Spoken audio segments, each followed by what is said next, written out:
Everybody, welcome to another episode of Crimes, Killers, Cults, And beer. and Beer. Although this guy Ein isn't, beer. this guy isn't German. Dude, bruh, I totally know what's up with this, bruh, man. Let me tell you. Because he is from my neighborhood. Yeah.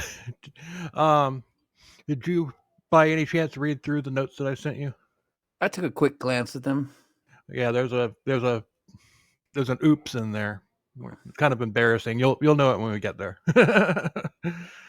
But it was just an oversight on my part when I was researching this. I totally left out a segment. Oh, yeah? Yeah, but we will get there. Anyway, I'm Bill, and joining us once again, is Matthew Brockmeyer from Murder Coaster, Greetings, ladies and gentlemen. one of the cooler podcasts out there. Oh, you know it. One of the scary ones. Ooh. So, yeah, I've had a pretty crazy day today, so let's just go ahead and jump right. I did get to see the Thunderbirds fly over at the Orange Bowl game today, though. The mythological creatures? The F-16 jets. Oh. Because that game was today at the Dolphins Stadium, and I was leaving that area, and I just happened to look up and saw them fly over. I'm like, oh, cool. Well, there you go. Yep. So, anyway, just a crazy Florida man and a crazy California man drinking beer, talking about true Cheers. crime. Yeah. So, what are you drinking? I am drinking Deschutes Porter. Black Butte from Oregon. I'm drinking Bud Very Light. good beer. It's about the opposite of that. I'm drinking beer so thick and black you could stand a spoon up in it.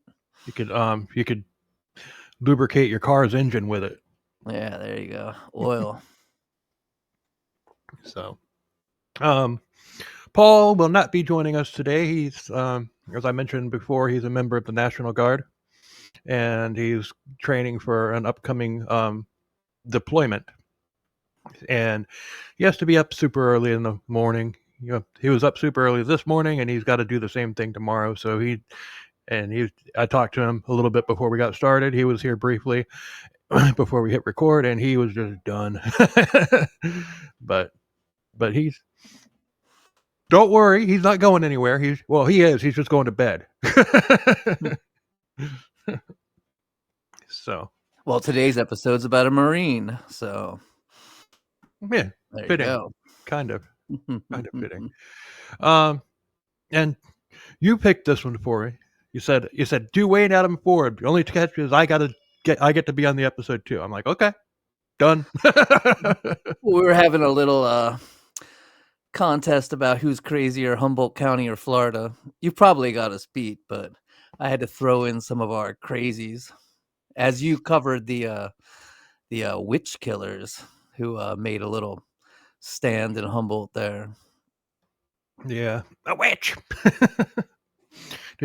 Did you like our little audio from the press conference? Yeah. Why do witches burn? I totally went there. Well, today we're covering Wayne Adam Ford. And he's an American serial killer born December 3rd, 1961 in Petaluma, California. Some sources say he was a long haul truck driver. Other sources say that he was a cement truck driver. But then again, I've never seen a cement truck with a sleeper cab on it. So I'm going with long haul. Oh, he was both. Oh. Yeah, he did all kinds of stuff. He drove a school bus. One of his main things was karaoke. He was a karaoke DJ all over. He's worked all kinds of stuff. He's a jackass of all trades. Yes, he was. I think that's the name of the episode, Jackass of All Trades. Yeah, I had been in here. Yeah, you met a little 19-year-old girly at a karaoke bar. But I'm sure they got up and sang "Summer Nights" together. But, okay, and he killed at least 4 women by strangulation and dismembered 3 of the women. And when it comes to these freeway killer like this or whatever, I always say at least 3 of them, or that we know of, or whatever, because you just never know. I mean, Yeah, I'm gonna say the count's much higher. yeah. I mean, he admitted to also like strangling until they were knocked out cold 50 women. He said 50 at least, and he would use CPR to bring them back to life. Mhm. Several of That them he was left bound. Well, that was the omission in my notes that I was talking about when we started. I totally didn't come across that information initially. We'll get there. But yeah, and he was sentenced to death in 2006 for his crimes. And his father, Gene, was an American soldier, or John. Is it Gene or John? Gene. Gene. Gene Okay. and Karen. Karen. Okay. Why do I have Bridget? I have Bridget here. As the mom? I thought the mom's name was Karen, man. Thought it was Bridget. Bridget. We'll just refer to her as his mom. But his mother was a German immigrant, and I think It's Bridget's Karen, right. dude. It was Karen and Karen? Gene, yeah. Never met a natural born German named Karen, though.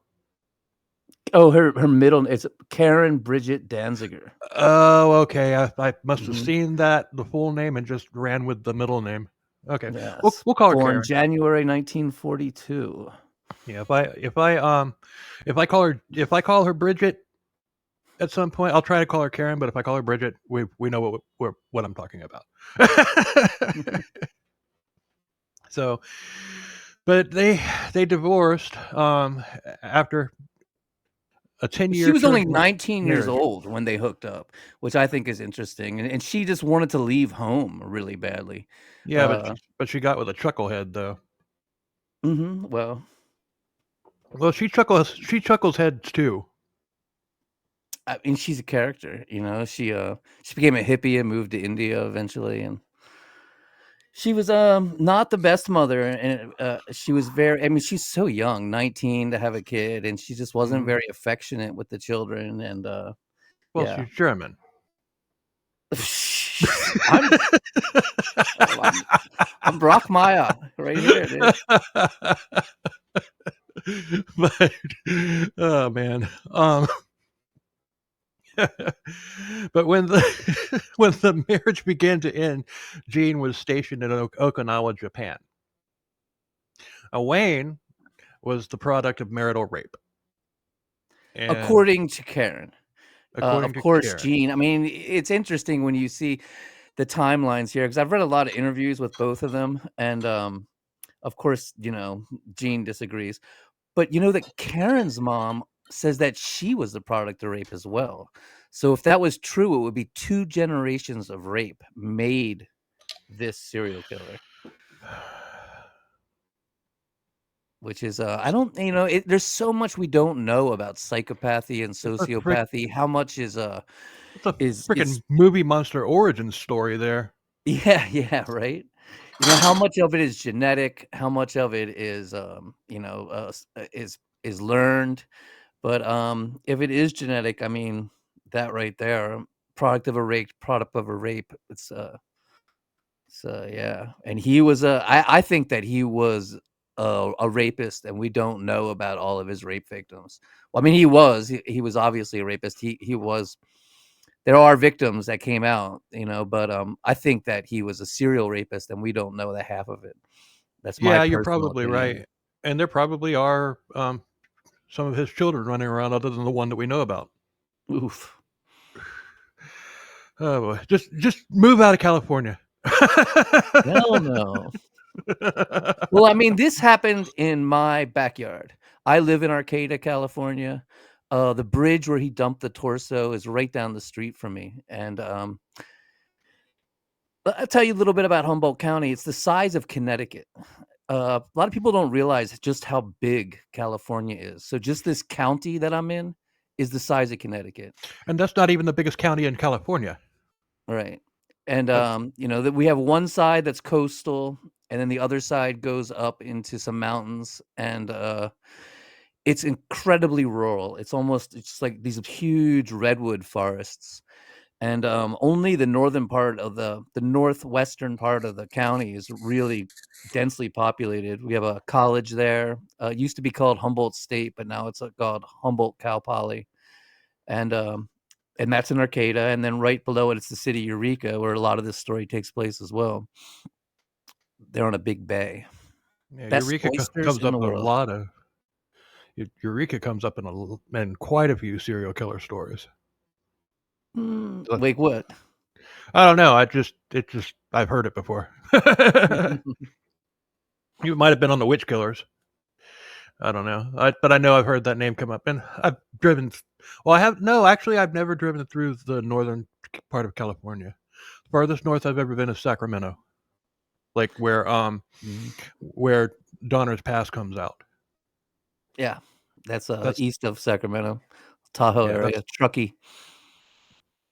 That's the furthest. I mean, Sacramento is the furthest north I've ever been in Well, if California. you I've look been at the map there, that is exactly where the one state line goes diagonal and the other one goes straight vertical, and right where they two meet is pretty much Lake Tahoe. And then half of Lake Tahoe is in Nevada. right, and then you drive all the way down it and come out in Sacramento, and then you're in Richard Chase territory.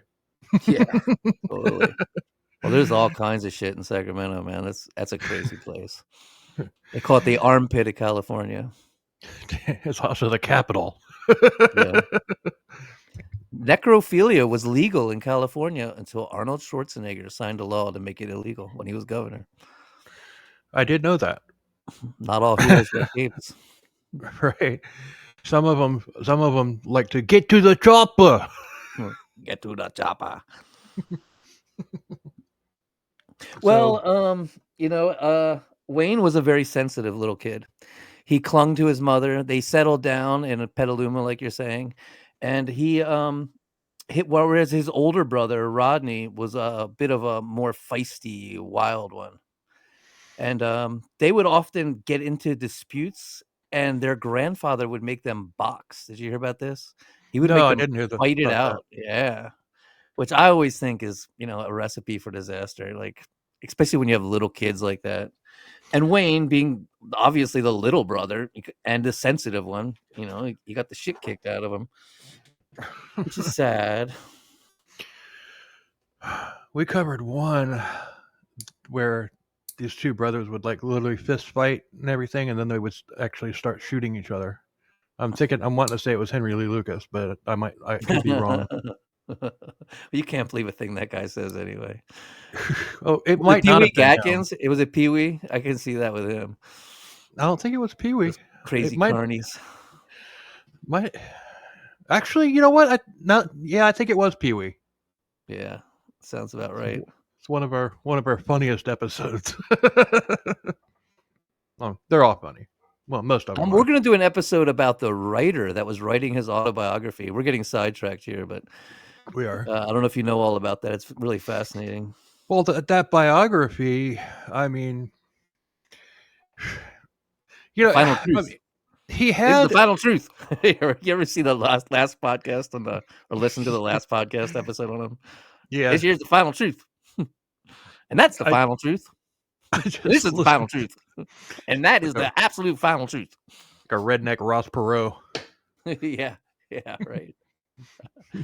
They called him the Redneck Manson. That was like one of his nicknames. Boy, we are going out into left field now, aren't we? Yeah. Enough about old Pee Wee. Pee Wee. But, but Gene treated Karen like property, and he would take her whenever he wanted. And he also abused her in front of Wayne and his brother Rodney. And later, Karen left Gene and moved back to California. And there, Karen began an affair with Gene's 15-year-old brother, Billy. Yes. But He likes him young they and get likes to back keep it between. together.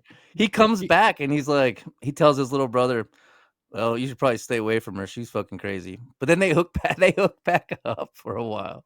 Well, he chased the two of them around the house with a gun. It depends, yeah. I could just picture that scene. You get back here, get you fucking my wife, little brother. If you wasn't my little brother, I'd shoot your dad. You touch her again. Why am I talking like Pee Wee? He doesn't sound like Pee Wee.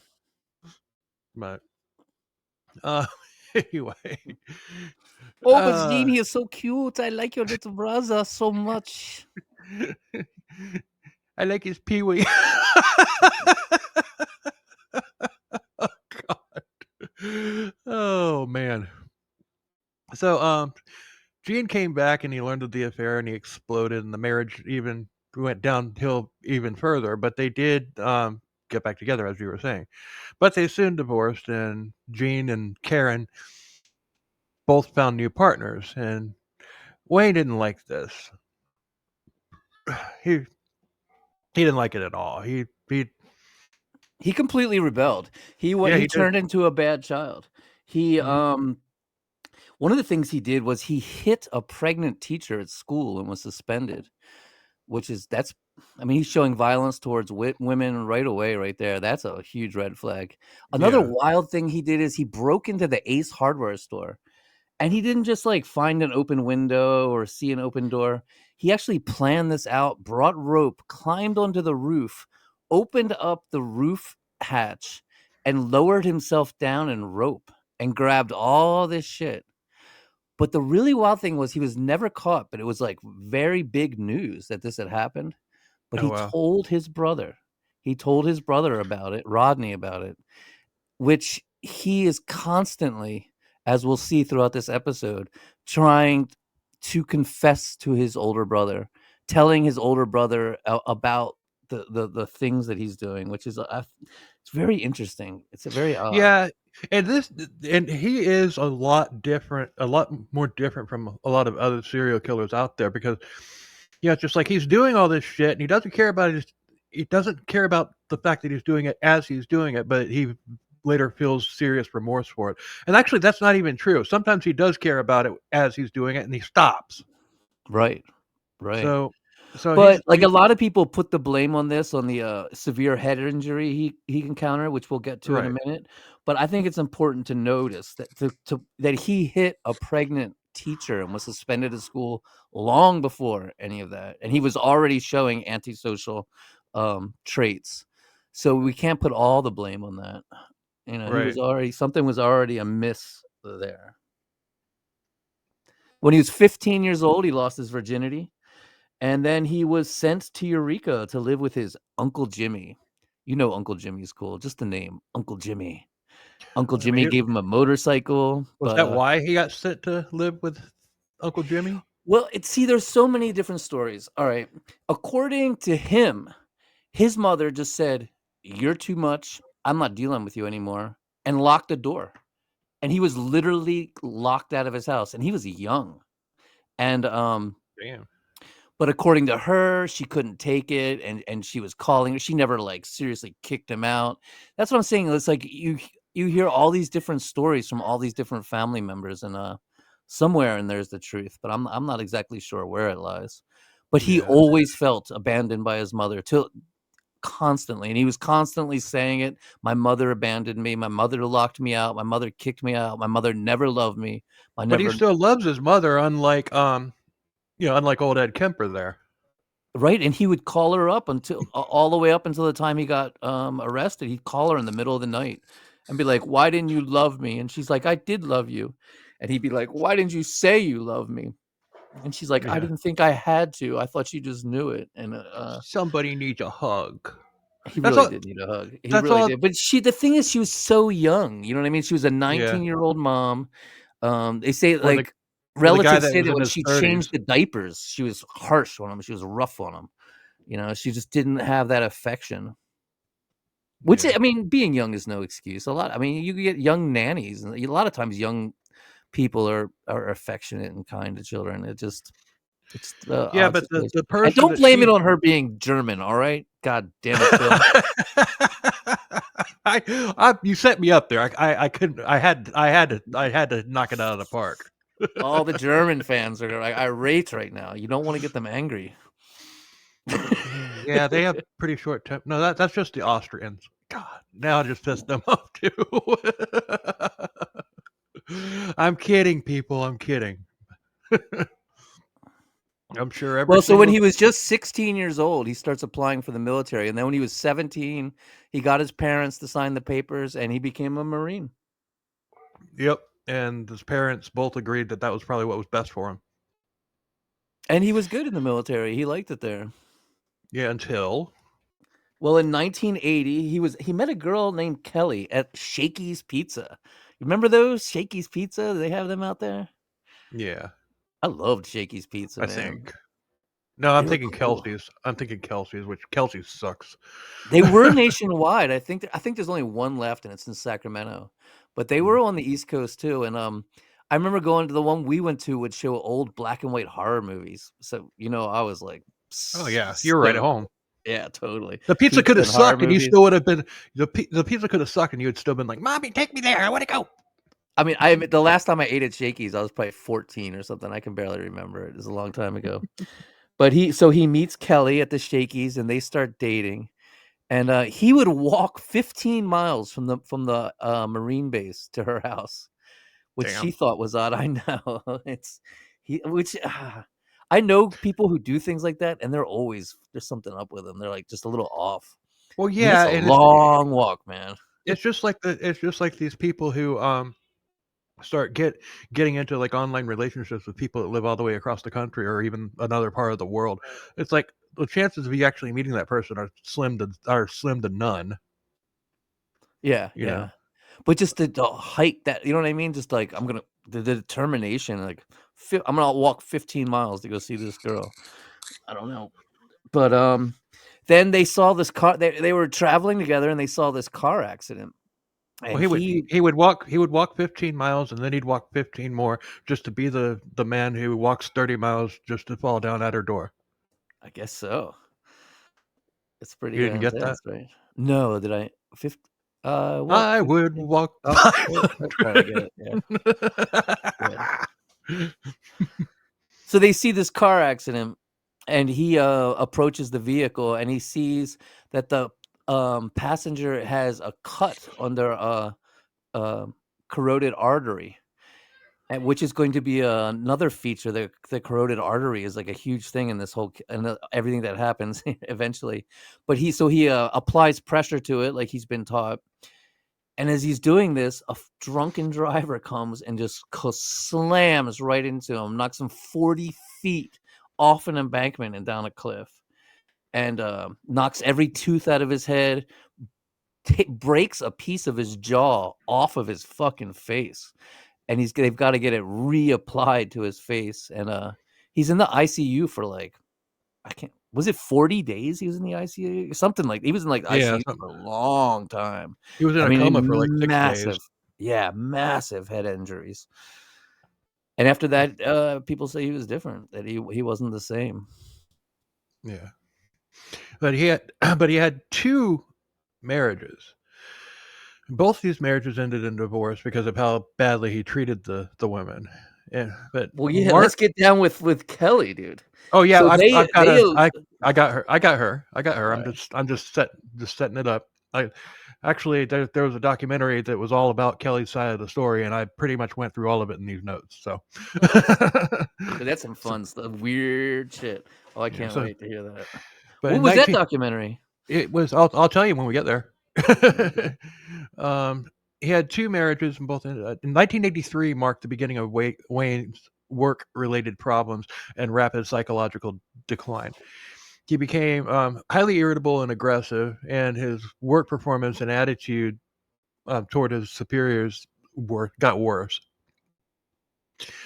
The superiors recommended that he be psychologically evaluated, and they hoped that the problems were just a temporary effect from the car accident, but um, but that would wasn't that that one.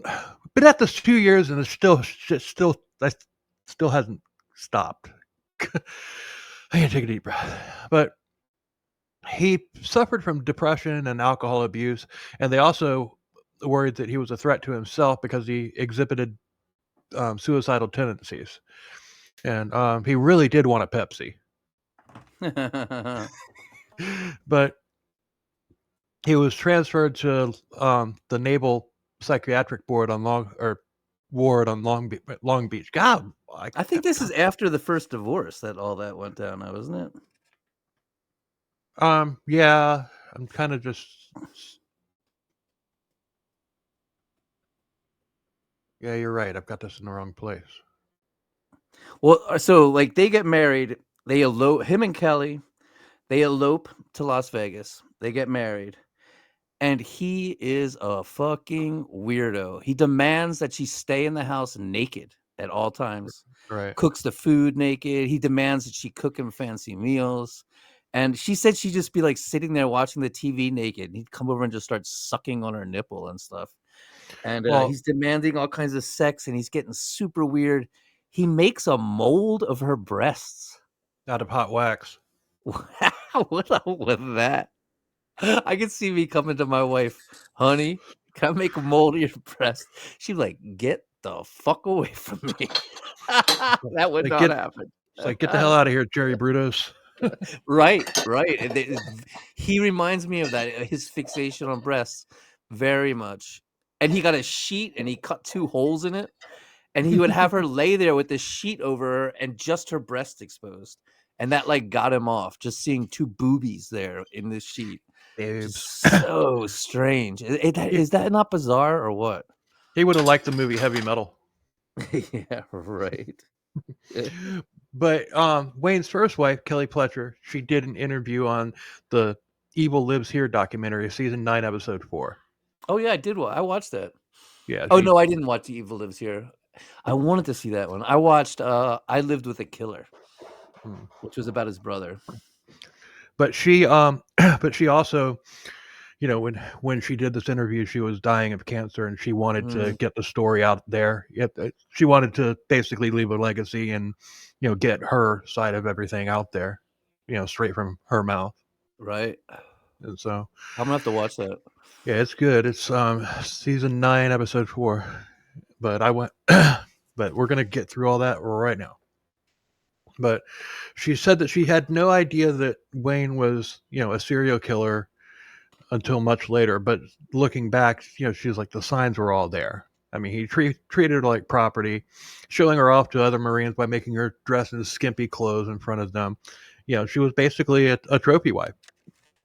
And he took pleasure out of scaring her, belittling her, and overall mentally abusing her, which would later become physical abuse. One night they were at a poker party and Wayne got mad, stormed out of the house, and he forcefully dragged Kelly behind him, and he threw her into the car and sped off. And every time she, excuse me, every time she asked him to slow down, he sped up. And you know, it, like I said, it started off with emotional abuse, but it became physical combined with emotional torture. And she kept it hidden. You know, she was just playing along and everything, thinking that would appease him, which had the opposite effect. When you're dealing with a narcissist, it caused him to escalate. They went to a marriage counselor for a little bit.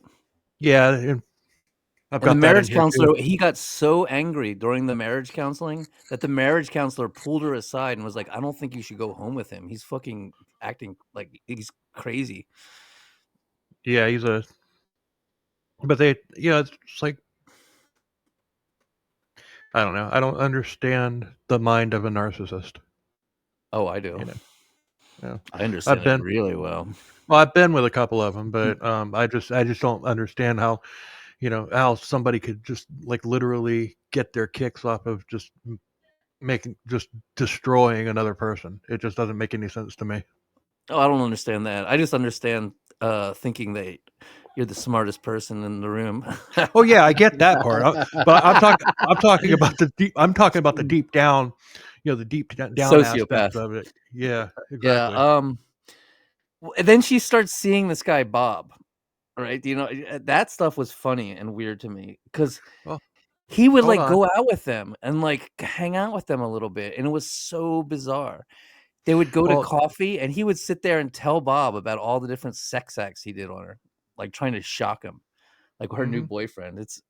Why would you go to coffee with your ex-wife and her new boyfriend? It's so strange. Yeah, but you're kind of jumping ahead though. Oh, sorry. But around that time, Wayne's sexual appetite became insatiable, and basically it was pretty much rape. And Kelly wound up getting pregnant, and he forced Kelly to get an abortion in 1981, and he wasn't ready for a kid, and there was probably something along the lines of like, oh, I don't want a baby ruining that hot body of yours, and he would say she's gorgeous at one minute, and then the next day, the very next minute, tell her she was a fat pig. Um, and this is when he starts getting into bondage and everything. That's after the abortion. He starts getting into bondage and wants to experiment on her, wants to tie her up. And this is also where the fixation on the breasts came up, where he made her make molds out of hot wax and be naked around the time in order for him to grope her whenever he wanted. And one day, Kelly got a phone call from one of Wayne's friends, and he had gone on a weekend Oh, trip with yeah. these guys. Yeah, Big Bear. at a cabin in the wood in Big Bear. Yeah, but Wayne had disappeared, and he asked Kelly if she had seen him, and she said she hasn't. And the friend told her, just all right, if you hear from him, tell him to come back because it wasn't as bad as he thought. And then he hung up. It's like, okay, talk about a cliffhanger. If you're Yeah, Kelly, yeah, like, yeah. okay, what the fuck did this chucklehead that I'm married to do now? He hooked Later, up with a Wayne, couple 15-year-olds. yeah. Later, Wayne called Kelly and asked him to come pick him up, and he said the police were looking for him because they thought that he had raped somebody. The two victims were two girls, 14 and 15 years old, and he didn't expect any responsibility for the rape. He just didn't want to get caught. But a year later, all the charges were dropped because the girls didn't want to testify.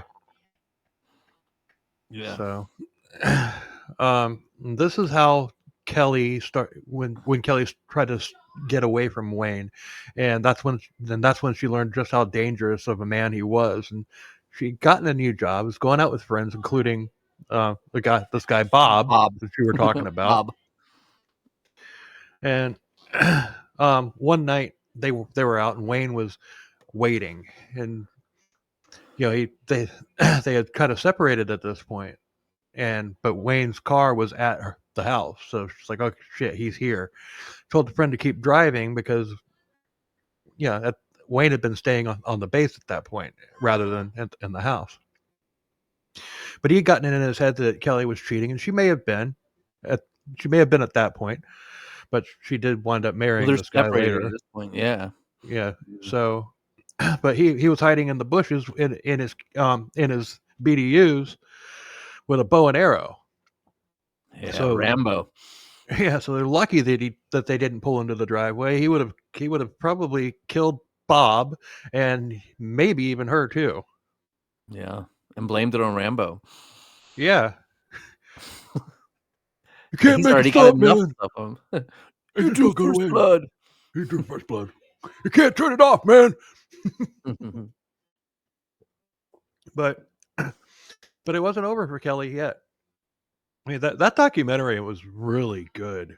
I Oh, mean, I'll have to check it out. it's just like and because it was it was basically one of the last things that Kelly did. That's why I wanted to focus so much on it during the first part of this episode. So but because there's a lot of information, I think that I was getting so into that, which maybe overlooked what's coming later in my notes. But um one day, Kelly was ironing clothes, and she flat out told Wayne that she was done and wanted a divorce. And Wayne flipped out, demanding, "Call Bob, call him right now." So she did. And Wayne snatched the phone out of her hand and started screaming at the guy and cussing him out. Or no, he invited the guy. He calmed down, and just like flipping a switch, he calms down. He's like, Yeah. hey, let's go get some breakfast. Let's go have let's be respectful to each other, and let's just be good to each other and all that stuff. That is scary. He's the flip of the switch thing is constant with him. Mm-hmm. Just like from absolute irate anger to like being calm and submissive, and then back again. It's truly terrifying. Yeah, I mean, He's a scary individual. yeah, And plus, he's a Marine. He's literally been yeah, trained to kill. trained on how to kill people. Yeah. So so yeah, it once he got off the phone, he started dragging Kelly all over the house and screaming at her, and then but then they hung up the phone, and Eh, when he hung that when oh boy And he when he rapes hung her. yeah he raped her He rapes her, and then he's before like, going out "Okay, to let's go let's go to breakfast." go to breakfast, yeah, like The fuck, dude. Gnarly. so the Bob actually showed up. I mean, and I think at this point Bob is just like, I don't care what happens to me, I need to Bob make was sure not that she's scared of safe. him. No, he should have been. Maybe. I mean, sometimes like those kind of guys, they thrive on fear. And if you don't show them fear, they like switch, and they're like, "Okay, you're Yeah, cool." but Like, I it's don't so think weird. if it came down to a one-on-one, I don't think Bob stands a chance. Maybe not. Probably not. Yeah. I mean, he's been trained to kill. Right. He's a Marine. I mean, Mhm. I would never I I would never get into a fight with a Marine, even if the Marine was like schnockered drunk and couldn't even stand up straight. I still Fuck a wouldn't pick a Marine fight. up, man. For the record, Matthew said that, not Bill. Slip some acid in them when they weren't Oh, looking. oh, That's okay. how we do it here in California. Well, that might work.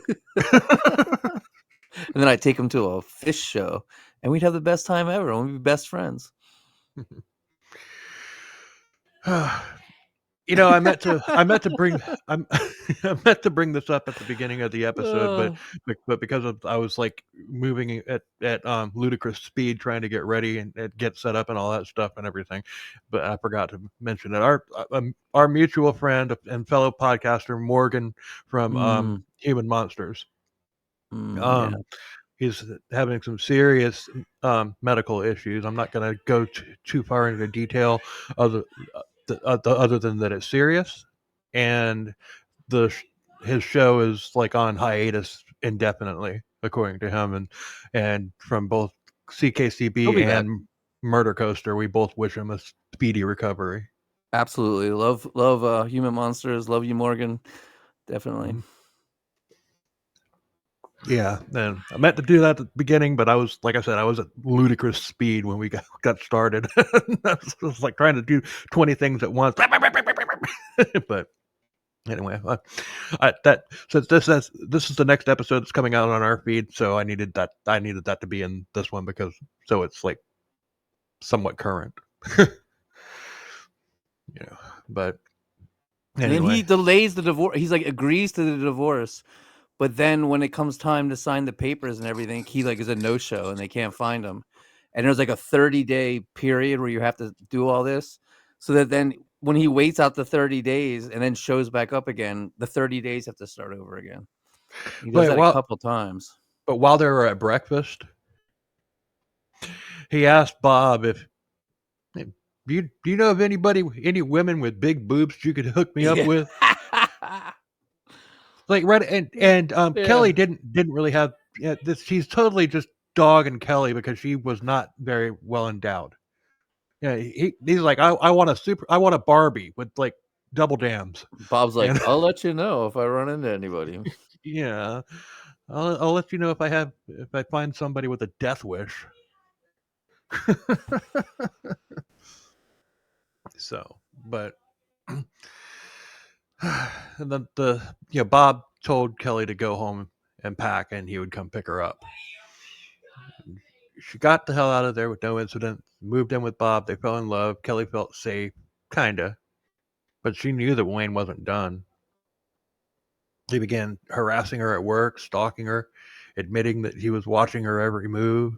He was like writing "I see you" on in the dust on her car and all that stuff. And well, your microphone's just taking a lot of abuse tonight.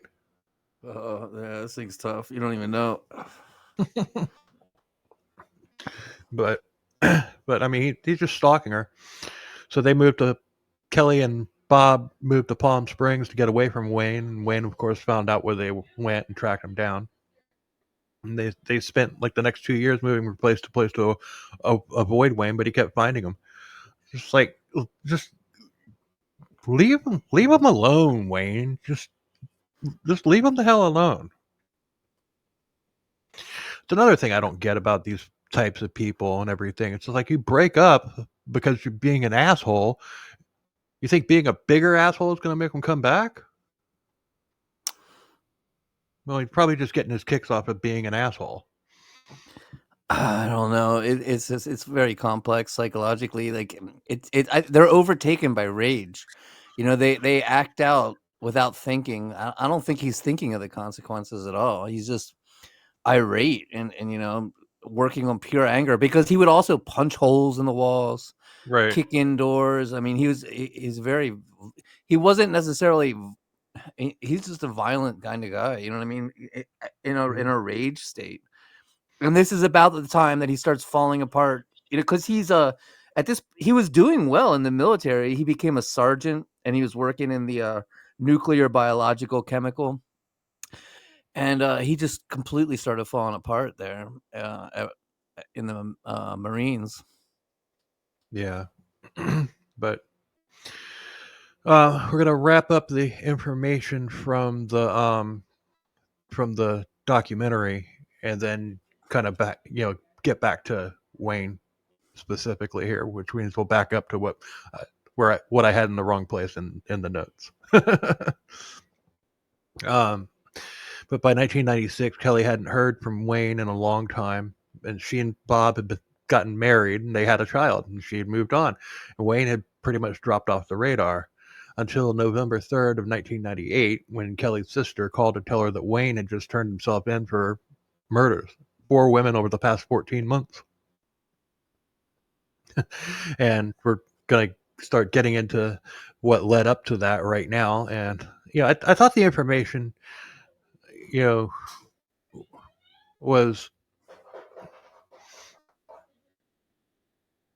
Yes. hold on. I really I haven't jacked up my notes this bad since I was handwriting my notes. That's why we have full scripts. We are too. I just screwed it up. Because I was adding things on the part that I had missed in my research, and I just put stuff in the wrong place. Well, he's in Long Beach and he starts to have a breakdown. He tells them he's the Right. military, and they're just like, "Tough it up, Marine.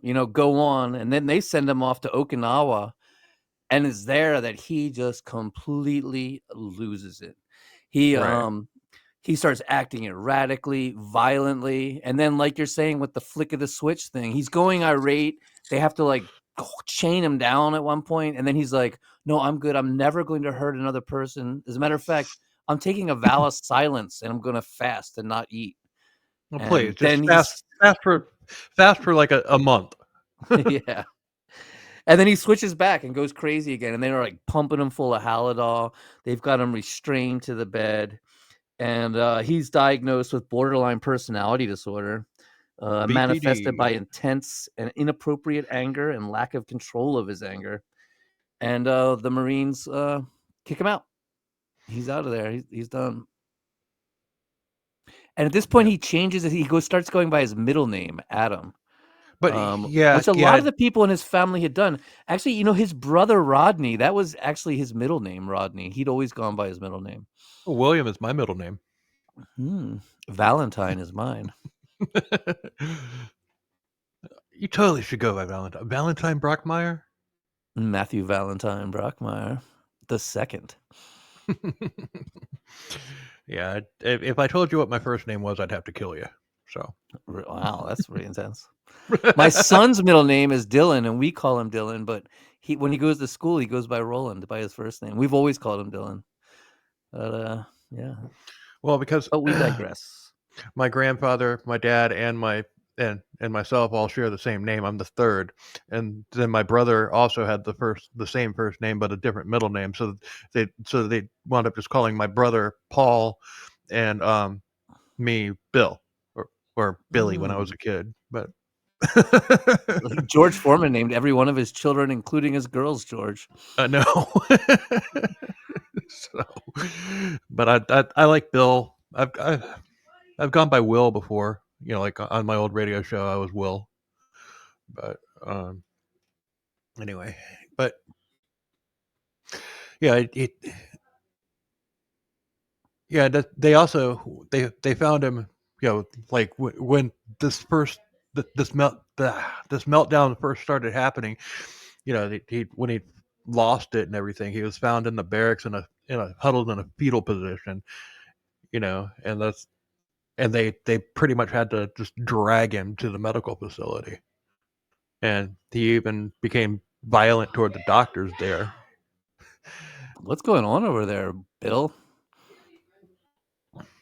You having a sleepover? No, that's just my daughter on the phone, and her. It's just how sensitive this damn mic is. You know, I mean, this is a studio microphone. Nice. You know, and I have this up on the back of it because yeah, I have a fan over on the other side, and I don't want it to pick up, and it doesn't. So, but that's why this is up on the back of it rather than on the front of it. But no, that's my daughter, and I have a very There it sensitive is. microphone. You've got a bunch of women tied up in your garage. Don't lie to me. I don't have a garage.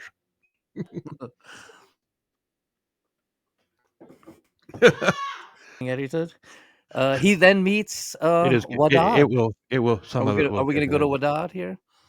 To where? Wadad, the love of his life. He would always say that she Oh, was actually the love of his life. yeah. She was a Although Kuwaiti girl. he did have two of the Mickey D's triads: Which ones did he have? animal cruelty and Oh, that's right. Well, we're about to get to that. We haven't got to that yet, right? yeah, but animal cruelty It wasn't like he and was torturing them, though. It's like I don't know if that no, would necessarily fit.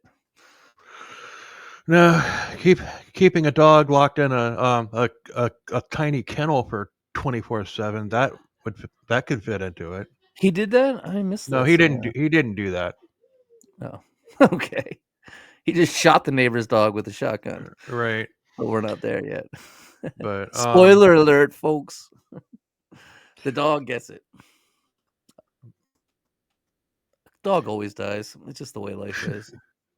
yeah. Suck Okay, it. now I got to find out where the hell I am in my notes.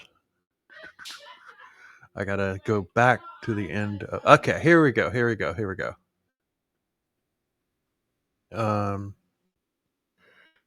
All right. 1986, Wayne was charged with assaulting a sex worker, but the charges were dropped. And he began dating another woman, treating her the same way they treated Kelly. He got a job as a mechanic, and this relationship with this other woman was on again, off again, and everything until it ended permanently in 1991. Well, they moved in together. And he always said that her name was Wadad. She was Kuwaiti. Right. He introduced him to his family. His brother said that she was just a wonderful, sweet thing and the best thing that ever happened to him.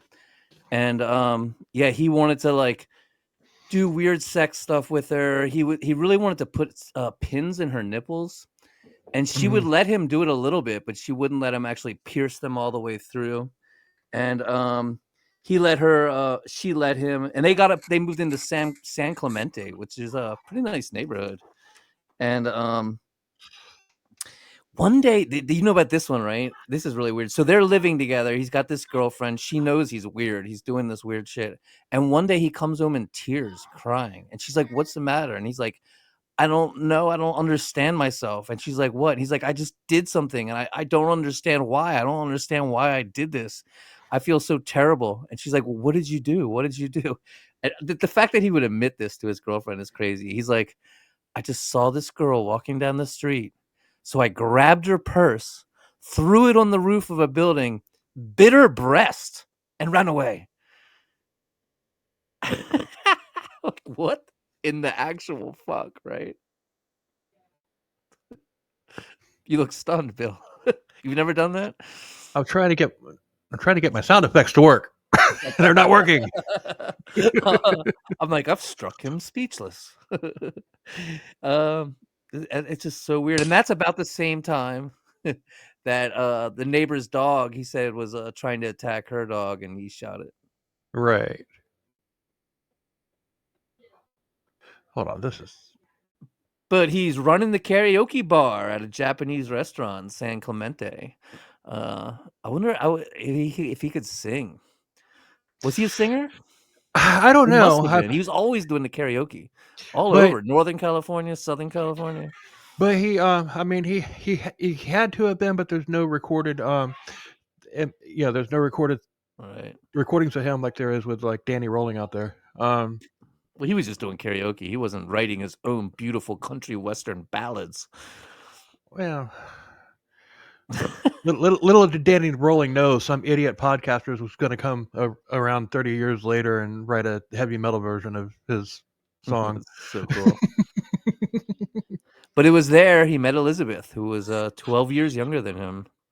I bet that he went up to somebody. Hey, find out her name. Oh, it's Yeah. Beth. It's Beth. You think So like he sang some cheesy 90s song to her? nah, Shit. 70s. Oh, 70s. Beth, I hear you calling, Oh, he's but gonna I bust out the can't Kiss? come home Fuck right yeah. now. Peter Criss. Yeah. Hell yes. You know, wouldn't it be something if that's exactly what he did? The fuck? In another bird's nest is why it's called that. Really? I did not know that. Yes. So the other bird will raise the cuckoo bird up, not knowing that it's not theirs. So the kookaburra, that's why they laugh like that, because they're the deadbeat dads of the animal kingdom. Yes, that is technically absolutely correct. And funny, but correct. Scientifically proven. Oh man. He also liked to stick needles into her breasts as well. But That's his thing. yeah, I mean, I gotta wonder if you pierce the well, I can know a lot women of with people with their nipples pierced. Can they but breastfeed? yeah, Yes. that's I don't what understand how it works, but I know women who've had their breasts pierced, and their nipples pierced, and have breastfed. okay, so they can still breastfeed. I was just curious. I know it is. I don't know. I've been wondered about that too. I think, yeah. So he's getting So her into bondage, and you know what he starts doing? He starts drinking vodka right from the bottle. And he would also just sit there naked on the sofa, jacking off, dude, and drinking vodka from a bottle. I mean, which one's the red flag? I'm just like all over the place, you know? When you yeah, start if you're drinking vodka right from the bottle, that's a red flag, yeah, and you're choking the chicken on a on the sofa and everything, just sitting there. just Hey, sitting honey, there. what's going on? Make me some eggs, would you? Make me some eggs. Here, put a little bit of milk on them too. From your pierced breasts, I because she's like them pregnant at this creamy. point. Because she's Yes, pregnant at this and point. she is prego. And unlike the other women in his life, he does not make her get an abortion. All right, and here's the required photo bomb. You need to quiet Aw. down. Why? He can hear you. Congratulations. All right, sassy. How old is she? 13. 13. I got a 11-year-old girl, so I know. Yeah. So, but yeah, she's pregnant and everything, but she finally had enough, and she left. She Well, they she have the baby in 1995. They have a son named Max. right, but she would leave him, move in with her mom, and then wind up going back to him. Yeah, when he was 6 months old, she finally like broke it off. Right, and then that's when she got a trailer in Arcata, California. Arcata. He did, yeah. He moves to Arcata. That's where I live. I live in Arcata. So, but I this know was that trailer park. I know it well. It's right on the highway. I pass it all the time. oh, I know all. This story is very intimate to me because I know all these places really well. yeah. I mean, there's a lot of places like that around here that I'm like, you know, I I drive past the dump site of Oscar Ray Bolin right off of I-4 in Tampa, the Orient Road exit. I drive past that. That's where he dumped a body. There's all sorts of. I live in the city where Joseph Paul Franklin was arrested. Where he goes all over the country and everything, but Florida gets him and brings him down. um, all sorts of stuff like that. I have a morbid curiosity about these various locations like this. You do? You should start a true crime podcast. Damn, that's a good idea. Well, he's working at the concrete plant in Arcade, and what's the concrete plant's actually in Eureka. They're right next to each other. And here's something weird he would do. He would dress up in a suit and tie and get a briefcase and wander around Eureka. That seems like some weird. I don't know. I That's some wonder weird what shit. this guy was up to. And I also was thinking when he had that first breakdown in Long Beach, and then followed by the severe win in Okinawa. Because he does things and then he's racked with guilt and Oh yeah, doesn't understand why he does them. I think he might even have committed his first murder at that point. Because I wonder yeah, if these are his first murders that he admits to, because they're so clean, they're so precise, they're so, you know what I mean? He's got it so well orchestrated. I don't see it as being his first kill.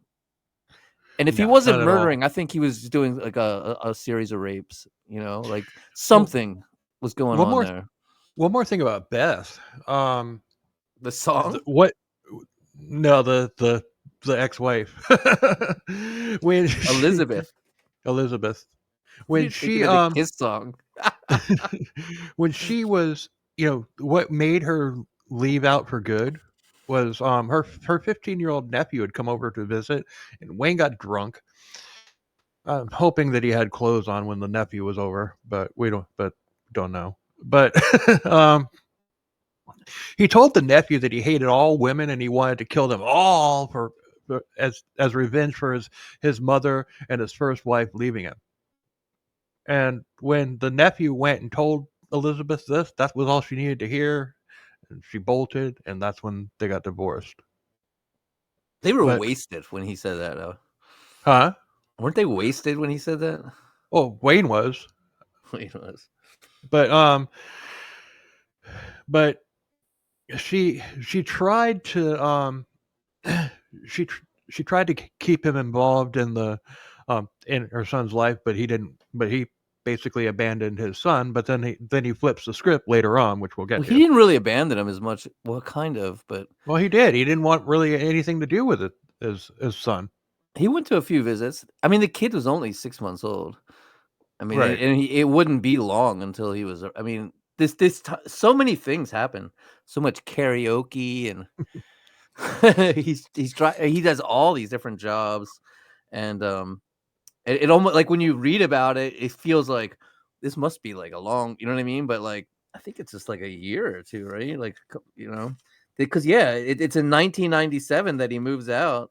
And Yeah. it's like in 90, it's just like a year and a half, less than 2 years that all this fucking chaos goes down. Yeah. It's like I think it was like in June when they split, and his first official murder was in October of 1997. Yeah.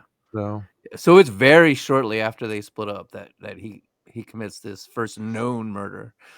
but What's fascinating with his first victim, she was not. They didn't know her identity until this summer, until 2023. That's pretty wild, huh? Carrie Ann Cummings. Yeah. They just found out who she was in June. Yeah. But that was a mystery for a long time, who this girl was. And he didn't know. No. She was what she was a hippie. She was living in Eugene, Oregon. She wasn't from there. It's just where hippies go. And I went to college there, so I should know.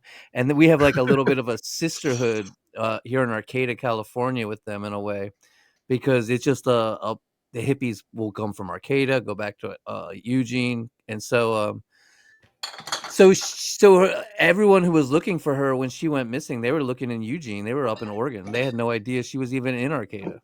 But which is a very common thing for a hippie to go down from Eugene to Arcata.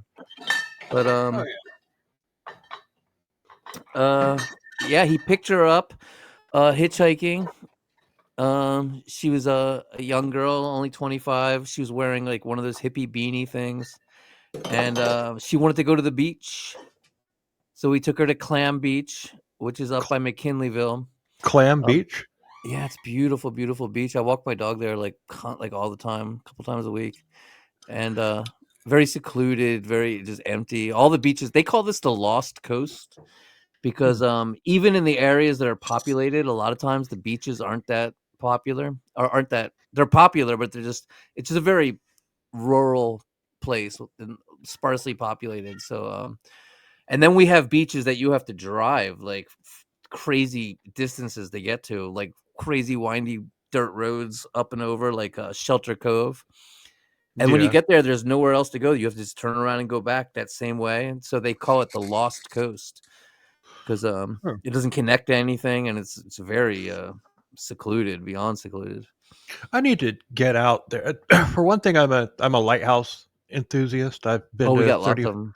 Oh, I know. I've been to 35 different ones, and so the only one on the West Coast that I've seen is Alcatraz, but I obviously wasn't able to stop and take the tour because I was working. But the only one on the West Coast that I've seen is Alcatraz, and shit, I'd love to take the tour of Alcatraz anyway. Well, Northern California is very different than Southern California. Oh, I know. One of the things is because it's just way sparsely populated.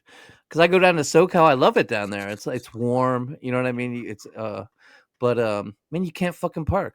It's nowhere, and there's the people are all piled up on top of each other, and it's just like always crowded everywhere. Up here, man, it's not like that. There's always a place to park. There's like not that many people. People still like that country kind of feel where people are friendly. Right. But yeah, I definitely need to at some point plan a California because I've never seen the redwoods. That's I mean, I can look out my window. I'm in the middle of the redwoods right here. Yeah. Brag. But I mean, I don't know if it's the biggest brag in the world. Hey, well, it is for me. I live in Florida. Yeah, well, we got palm trees too. We got the best of both worlds. Yeah. So now here's something interesting. So her body was found in the it's like a where the slough comes out and meets the bay. Eureka is made of all these not slough but slough. They're Ryan called sloughs. And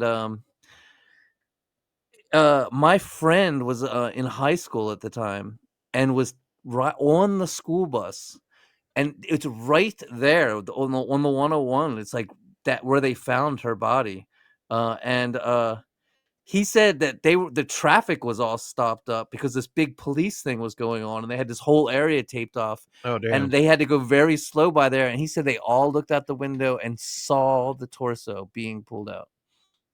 Oh shit, man, that's crazy, isn't it? That is. All these high school kids on the school bus looking out the window and seeing that shit, dude. But he had picked up.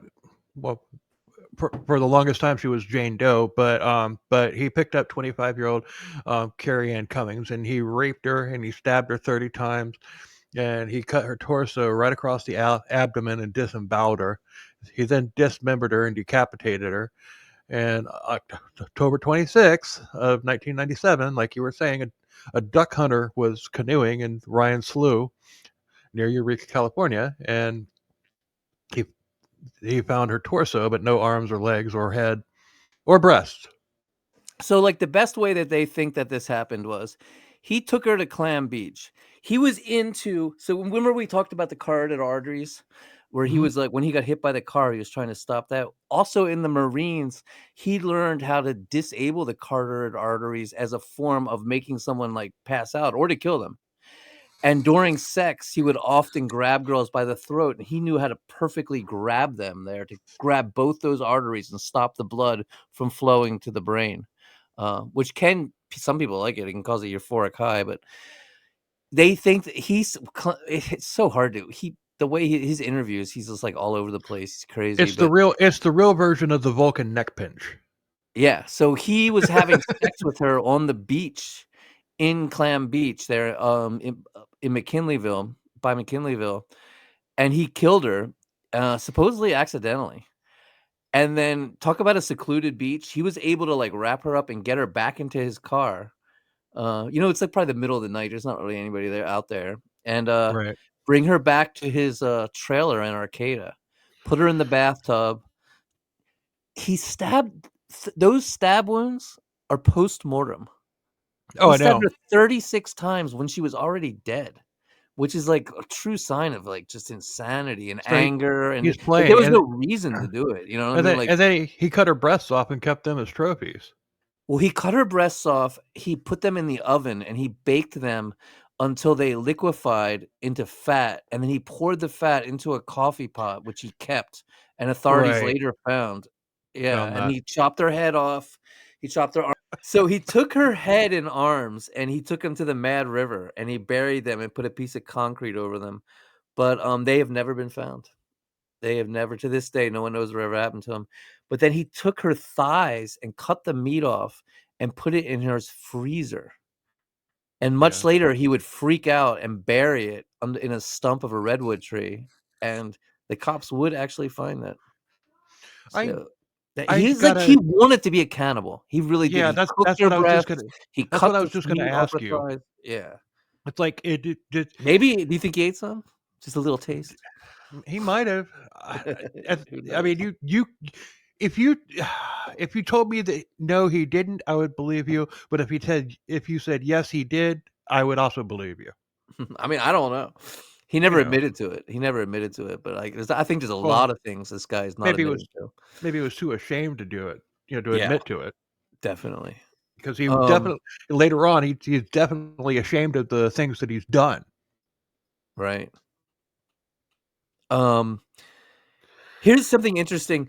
So he takes the torso and he takes it down to where Old Arcata Road meets, Myrtle Avenue, which is right down the street, not very far from where I'm sitting right this minute, Oh, sure. and throws it off a bridge into the slough.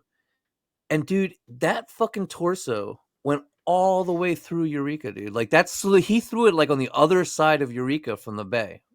And it fucking went all the way down that slough, all the way through town, dude. Came in, like, went under the 101, like under a bridge and stuff. Like that 101's the main highway, that goes from Mhm. Northern California all the way up through to into Canada, and from Mexico.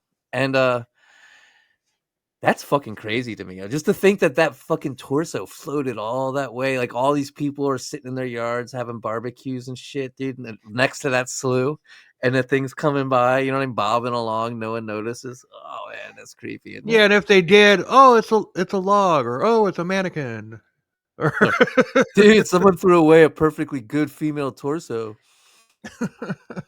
Eureka's a little nasty. I could see people not caring. I yeah. could see What some was it? speed freaks sitting there like smoking Yeah, speed what going. was that? What was that movie? That movie. Emilio Estevez and Charlie Sheen. They're garbage men. Mm. Shit.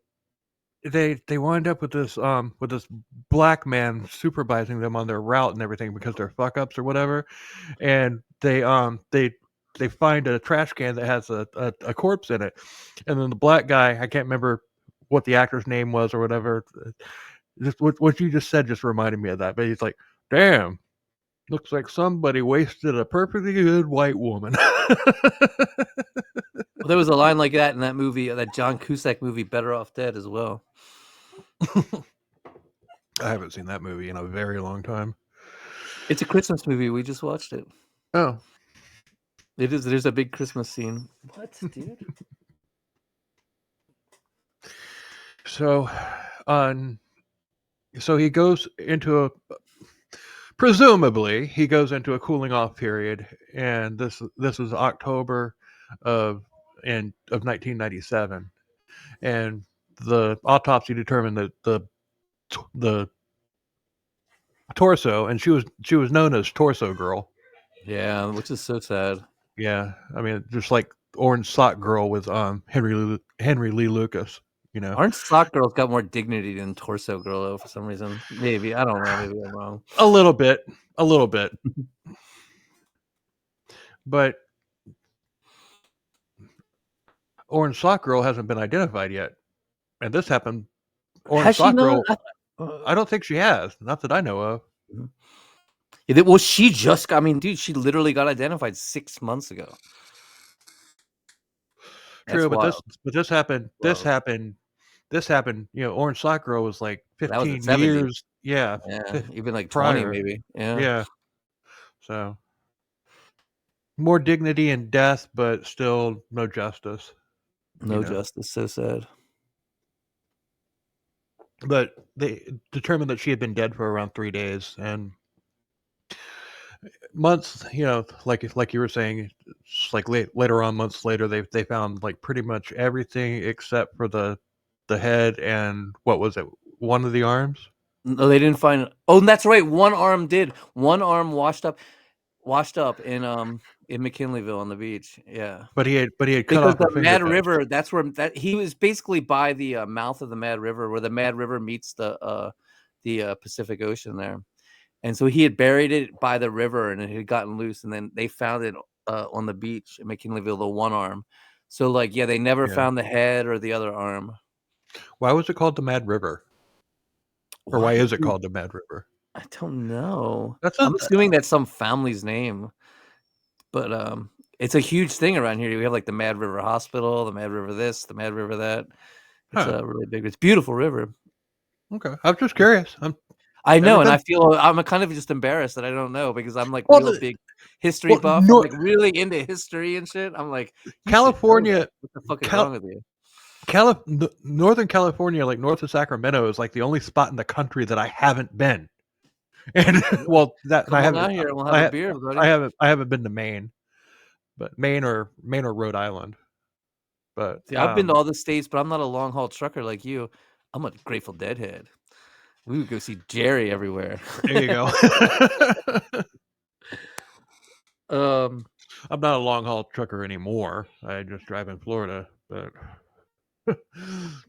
but in May 16th, trying to separate yourself from Wayne, I see. Distance yourself. Yeah, and so it's around this time that he becomes a long haul truck driver because if he was working in the concrete plant at that time, and then he switched over and became a trucker, which is the perfect occupation for serial killer.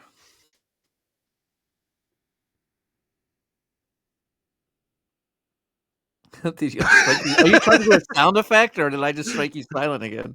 No, that was an intentional silence. Bill does not want to reply to that one. No, it really is, though. You know what I mean? It really. And when you research this case, you see so many law enforcement people going, "Ooh, long haul truck driver, serial killer. Yeah, they're like impossible. You know, like what are you gonna do?"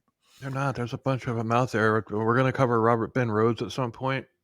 I think that's like one of the only serial killers that, like a long haul truck driver that can still continue to this day, with doorbell things, the ring things, everything's filmed. But then again, truck parking lots are all filmed now, probably too. when you're picking up the prostitutes, you probably see them get in the truck. Well, yeah, maybe. Well, actually, I Not have as filmed though, but I have that in my notes later on coming up. But right now we're going to go through the known victims, and then we'll get into the ones, like some of the ones that escaped. oh my god, there's like some of the craziest fucking stories Oh ever. yeah, It's so yeah. nuts, dude.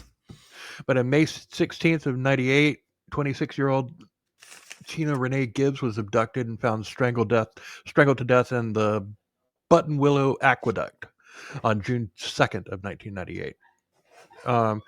And she was last known to be in Las Vegas working as a sex worker.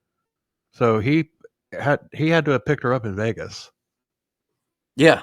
Well, he liked Vegas. He got married there twice. And that's where, didn't he have like some family living there and stuff too? I think, yeah. That I don't know.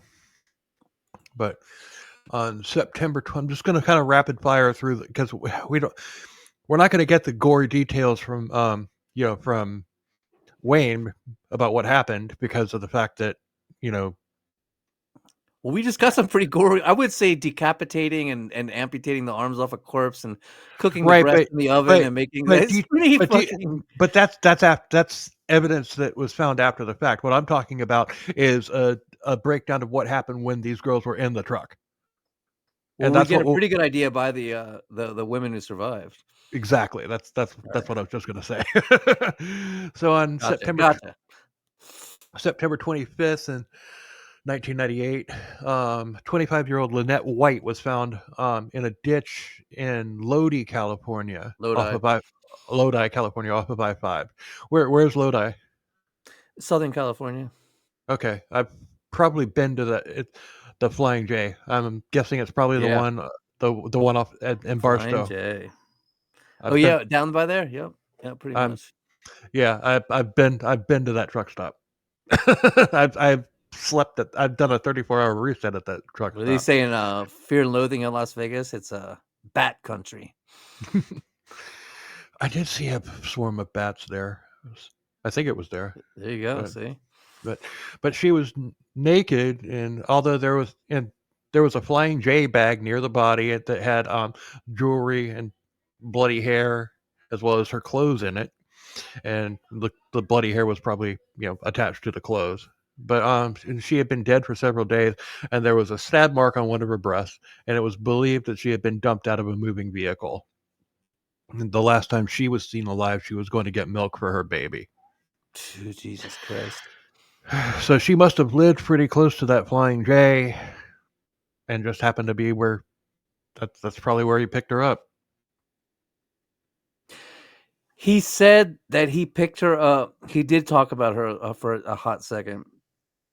And she got in and he said that she was like prostituting herself and she got in his truck. And when she mentioned the baby is when he went irate. He said, and he couldn't control himself and killed her. And he would later say that each of these women had mentioned children to him, and that even the sight of a baby, he said he'd be driving down the road and see a baby, and it would send him into an uncontrollable rage. But I don't know how much of this is all true because this guy is a fucking, I don't know. I mean, he's like saying that he loved his son so much and was so traumatized, and the kids are only 6 months old or whatever. He's not even a year old. Right. And that every time he saw a baby, it would remind him of the fact that he had been left by his wife and his son had been taken from him and throw him. Well, that's what he tells some of the women who survived him. Yeah. He was always saying shit like that. Yeah. Like, well, but he's also about the Big Dog podcast. Well, he's doing disturbing things to victims. Like in June 1998, he paid this prostitute to watch him masturbate. I didn't even know that's a thing. He's like, I'll give you some money to sit here and watch me while I jack off. Yeah, that's one of the that's one of the ones that I have. But we have one more murder victim. Oh, we're getting to the murder victim. Oh, Patricia. Yeah. October 22nd, 1998, Patricia Ann Temez was working the streets in Victorville, California. Wayne picked her up, raped her, beat her relentlessly, and even broke her back before strangling her. And damn. Yeah, he cut off one of her breasts and then dumped her in the California aqueduct.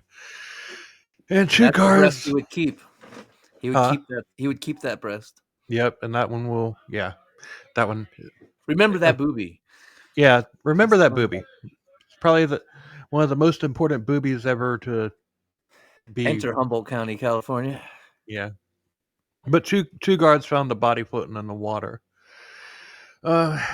He then went about his business. He's drinking. He's getting angrier, but he's still working. It's not known if he killed anybody else, but I'm sure that he did. Although there were several women that he picked up, brutalized, that were allowed to live, and these are some of their stories. And this is the one thing that I've been teasing about my screw up, about something that I missed. Well, narrative structure is interesting. You know what I mean? Like the way you're gonna present it, and like a lot of times, if I was doing this show, I would have started with the end. I would have had him. I would have been like, he walks into the Eureka Sheriff Station. That's how it would have started. Okay. Because I mean, it's all up to you as a storyteller how you're going to do it. But anyway, full disclosure here, since I do cite sources, this next bit comes from the podcast Serial Killers. I had finished the notes for this episode, but yesterday I listened to this Serial Killers episode on him, and this part of this part of the story about the ones that got away, I didn't come across it when I initially wrote the notes. So one of the books that I read a couple of them, but it's Body Parts by Caitlin Rother. She's got all this in there too. If we're going to that's one of the sources that serial killers used. But I didn't have time because we're recording the episode tonight, and I had to work all day today, so I didn't have time to like really go in and do my own research. So I just used Parcast Serial Killers as a source for this part. So that's a great show. Yeah, at least I'm citing my sources. At least they don't talk about talking mongooses. I'm citing my sources, and I'm not reading it verbatim. No, you got to break it. Well, if you do, you can put it in little bits and quotes, but yeah. Never read this shit verbatim. That's straight up plagiarism. You can't. Don't do that. Yeah, that's a big no-no. Who am I? I'm looking at somebody. Who am I looking at? I know who you're looking at, but I'm not going to talk about him. I'm not going to talk about it either. But if you know, you know, and if you're true crime junkies, that wasn't even on Crimes, Killers, Cults, and Beer, as well as Murder Coaster, would never plagiarize. Right. I mean, you can just switch it up. I'm a writer, so I mean, when I read something, I'm like, well, I could write it better than them anyway. So I'm not going to plagiarize because their shit's written badly. But the thing is I'm a little embarrassed that I missed this vital chunk of it in my research. So it's just like, hey, I'm owning it. Yeah, I used another podcast as a source. You know what I mean? Well, I get into cases. I go deep. I'll listen to the podcasts. I'll watch the YouTube videos. I'll watch the A&E episode. I mean, I just go fucking full on hog wild. I'll just, you know what I mean? Yeah, but just to like immerse myself as much as I can, and you know what I mean, to truly like feel it. Like I go crazy, read every book, fucking do all that shit. Yeah, but I just wanted to clarify, because I don't do that very often. In fact, I've never. Bill is not a psychologist, but he's done a lot of research on this episode. Thanks, Matthew.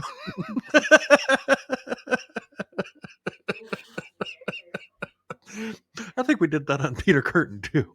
I think that was what we did that on the one that didn't make the cut, that got erased. Yeah. Yeah, the one that mysteriously vanished. Part 2. All right, I'm gonna bust out my fancy sound effects. Ready? Good thing you got them because mine aren't working. Where did the podcast go? Yeah, right. None of my sound effects are working. Well, knife stab works. Knife stab works, but none of the others are working. You got any ghosts? I like creepy ghosts and goblins.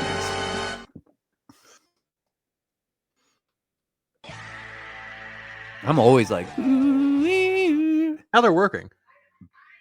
I'm not hearing them. You're not? Oh, they probably No. came through on the recording, but now they're working. So cool. But I haven't said put a knife in that yet in this episode. So I did it anyway. Well, here's a little fun factoid. When the torso was found by and the police became involved, they of course got a psychic. And the psychic said it God. was a dark-haired man who lived down a dirt road and grew marijuana. Which is Did you do this? I have blonde hair, which is 75% of the population of Humboldt County, by the way. Lives down a dirt road and grows weed. So like she was like going with the largest percentage of the population there, thinking she couldn't be wrong. He had blonde hair as well, which was interesting because he was kind of like the antithesis of his brother in some ways. His brother had dark hair and he was a little towhead. You can look at pictures of them as little kids, and they're like little yin and yangs in a little way, you know. And they're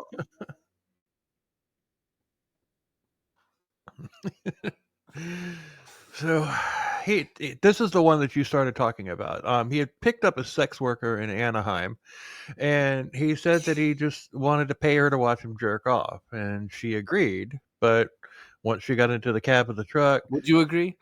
I mean, Huh? would you take money just to watch somebody jack off? You don't even have to do anything. yeah, I'd do it, maybe. I don't know. How much money are you going to give me, Bill? Let's get down to the brass tacks here. I don't want to watch you jerk off. No. I was going to watch you jerk off. I don't want you to watch me jerk off. You don't? Oh, No. man. I feel disappointed. I was really looking forward to that.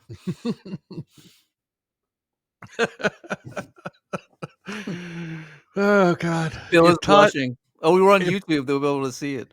If Todd were here, he'd be like, "Bill is the most vanilla person I've ever met in my entire life." I actually am too. I just like to have a lot of fun. I think people think like, I don't know. Sometimes I put out this insane persona, and people think I'm just like insane, and I'm like, and my wife's always laughing like, "You're so fucking mellow and normal." But the thing is I'm not really vanilla. I mean, if you Ooh, the truth comes out. I was the lead singer of of heavy metal bands. I lived the life. Nice. So I mean, but I mean, I've done all kinds of crazy shit, but I've just been monogamous for too long. Jesus Christ, I've been monogamous like 25 years. Yeah. Yeah, I know. Time to break that. That's not Now I monogamous. can't wait to break it by that's- watching a that's- trucker masturbate. That's how I'm gonna do it. That's not monogamous. That's monotonous. We still have fun. Oh, I heard that one. Yeah, they're working now. I don't know why they weren't working earlier, but no. Congratulations, man. I'm serious. That in all seriousness, that's awesome. I'm just lucky I found an amazing partner. Yeah. Being single at 50 years old really sucks. Well, I'm about to find out. No, you're not.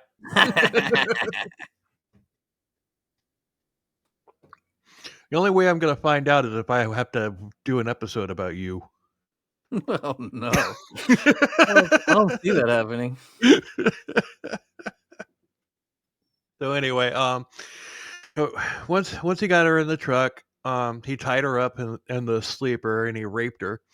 He choked her out. Cigarette lighters, remember those things? They don't make them in cars anymore. No, now they're. If you put one of those old cigarette lighter things into one of the ports in a car that they have now, would it work? That is a I've damn good question. I've I always do not wondered have the answer. Yeah, one of the mysteries of the universe, and there's no way of knowing. I know it'll fit. It's the same size. Yeah. So, wonder if it would work. Wonder if it would heat up.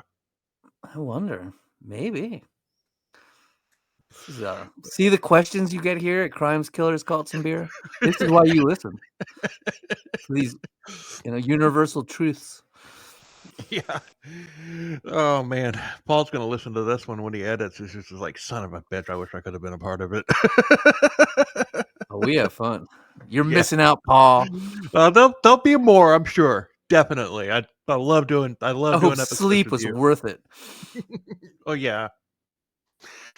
And he's got to be up and run like 5 miles in the morning, so starting at like 4:30 in the damn morning. So yeah, get your sleep, bro. I get it. I understand. I sympathize. I empathize. Well, he made good use of that lighter. Bad use, terrible use, inhumane, barbaric, and awful use. He used it to burn her breasts, her vagina, her face. Truly terrible and disgusting. He totally brutalized her. And Randy Kraft would fucking dude. You ever study Randy Kraft? This guy was the worst, dude. Yeah, He would cut the eyelids off while they're alive. While this victim was alive, he would cut the eyelids off and then burn their eyeballs with the car lighter. Jesus Christ! It's like that's one of the most brutal things I've ever encountered, and we've delved deep into this. Yeah, I mean Randy Kraft is not one that I'm looking forward to covering. We did them. We did all three. We did the Freeway Killers trilogy. He was definitely the most brutal, sadistic, and also the most cunning. And with the beyond the higher, he had the highest kill count too. I got a question for you. Okay, I'm going to give you 3 of the sickest, most demented ones that I can think of, and pick one. Randy Kraft, Richard Chase, or Danny Rolling. Dude, Randy Kraft, dude, he would chop off their balls while they're alive and shove them up their ass, dude. Come on, man. Beyond, dude. I mean, Richard Chase, he grabbed a baby. That was pretty bad. He shoved dog shit in the girl's mouth. But dude, Randy Kraft, dude, the shit that he did, dude. Oh, prolonged torture, kept him for hours alive. A true sadist. Well, that's what this chucklehead did too. I mean, he would choke them out to like the brink of perform death CPR on them. Yeah, and bring her back, and then repeat the process. Yeah, Bundy did that too. Yeah, he did. You hear about that woman who survived Bundy, and she only came out fairly recently. I mean, when I say fairly recently, but I mean within the past 20 years. But he'd abducted her and taken her, and she was a Mormon, and this was in Utah, and raped the shit out of her. And he'd strangle her, and she'd wake up, and then he'd strangle her again. And at one point, she thinks he almost let her go because he wanted to chase her. He enjoyed chasing her around. He had her deep in the woods, and she managed to lose him. And when she got back, she was ashamed of the fact that she'd been raped. Well, such a terrible thing that people feel that shame and they don't report it to the police. And she didn't tell anybody for a long, long time. Fucking Robert Hansen. Right. Vibes there. Yeah. I didn't know about that story. I might have. I don't know, but it doesn't ring a bell. Ted Bundy. He would you mean he would chase him through the woods with a gun and stuff? And as she was getting out of the truck, he told her that she was lucky that he had let her live and that she should feel special because not everybody that gets into his truck walks out. Yeah. Yeah. Nice guy. Really nice guy. So another time he picked up another young sex worker and drove around. He was looking for a secluded spot, and that right there should be a warning sign. Just the fact Rachel Hoyt, right? Holt? No, this is one of the ones that got away. Yeah, right. Okay, yeah, I didn't. Serial killers. She went by the name Unique. Okay, but what do you think of that name? That's pretty. It's pretty unique. Oh, you had to do that. So, but he would always have them bite his nipples. What's up with that? Make them bite his nipples. He was really hung up on nipples. Love the Do nipples. you think that goes back to the mommy complex? Probably. I mean, I Freud's wonder if pretty he. much I wonder been if he was. debunked. He probably wasn't breastfed as a kid or as You a don't think baby. Karen did that? Obviously not. Karen. It's Karen. cruel. But still, the fact that he's looking for a secluded spot in a semi should have been a red flag right there.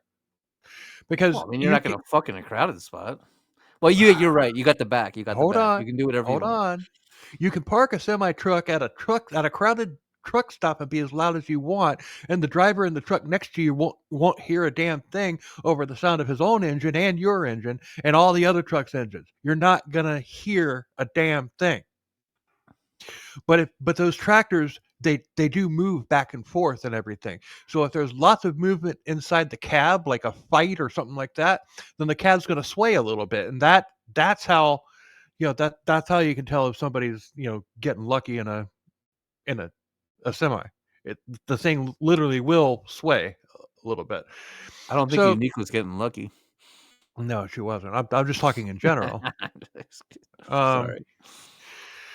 So he was looking for a secluded spot because he had planned to kill her. And this is just my speculation because of the fact that I'm a truck driver and I know how this works. I mean, if he just wanted to rape her, he'd just pull into a damn truck stop and just do his business. Maybe even go in forward instead of backing in. Well, he didn't give a fuck about anything, though, dude. Here's some of the crazy stuff about him. He kept like some of these corpses in the back of his truck for a long periods of time. Oh yeah. And he Yeah. would go into weigh stations and have It's a corpse back there. He kept the one for I can't remember how long. yeah, it's And at one speculated point, it's he had a speculated that he had two of them in the truck at the same time. Jesus Christ. And then he went to his brother's house and he had a body in the truck and he was like, "Let me show you my truck." And that was probably, and his own brother said this, I think he was going to confess to me then. He's like, "But I didn't realize." And he was like, "I know you got a nice truck." And he's like, No, come on. I want to show you all the things I've done to it." And the brother was like, "I'm too busy. I can't do that."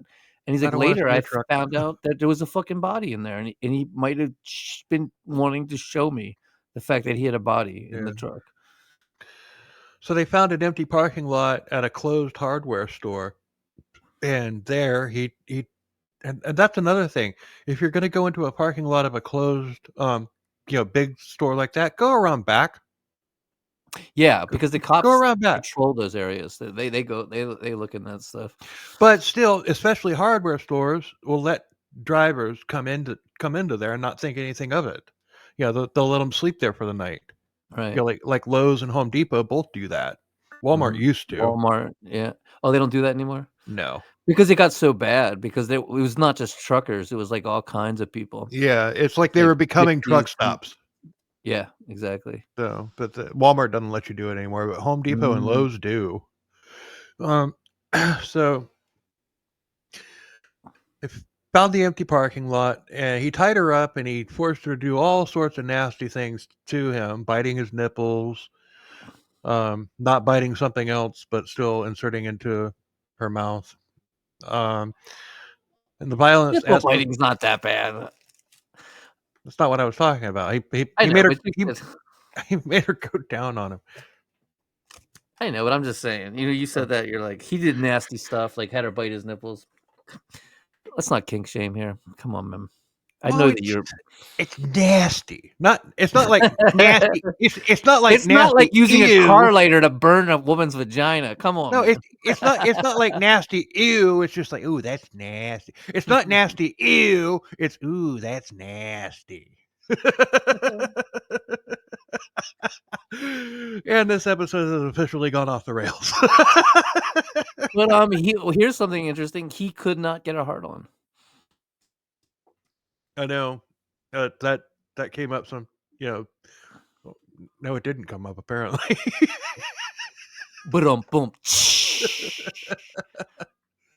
And this is why you listen to this show, ladies and gentlemen. What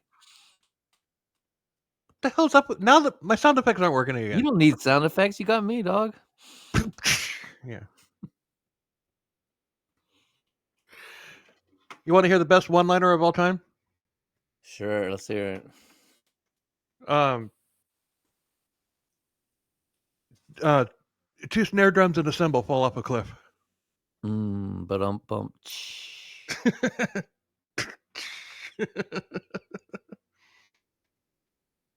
But Jesus Christ walked into a bar, said, "I'll take 12 waters," and then winked at his disciples.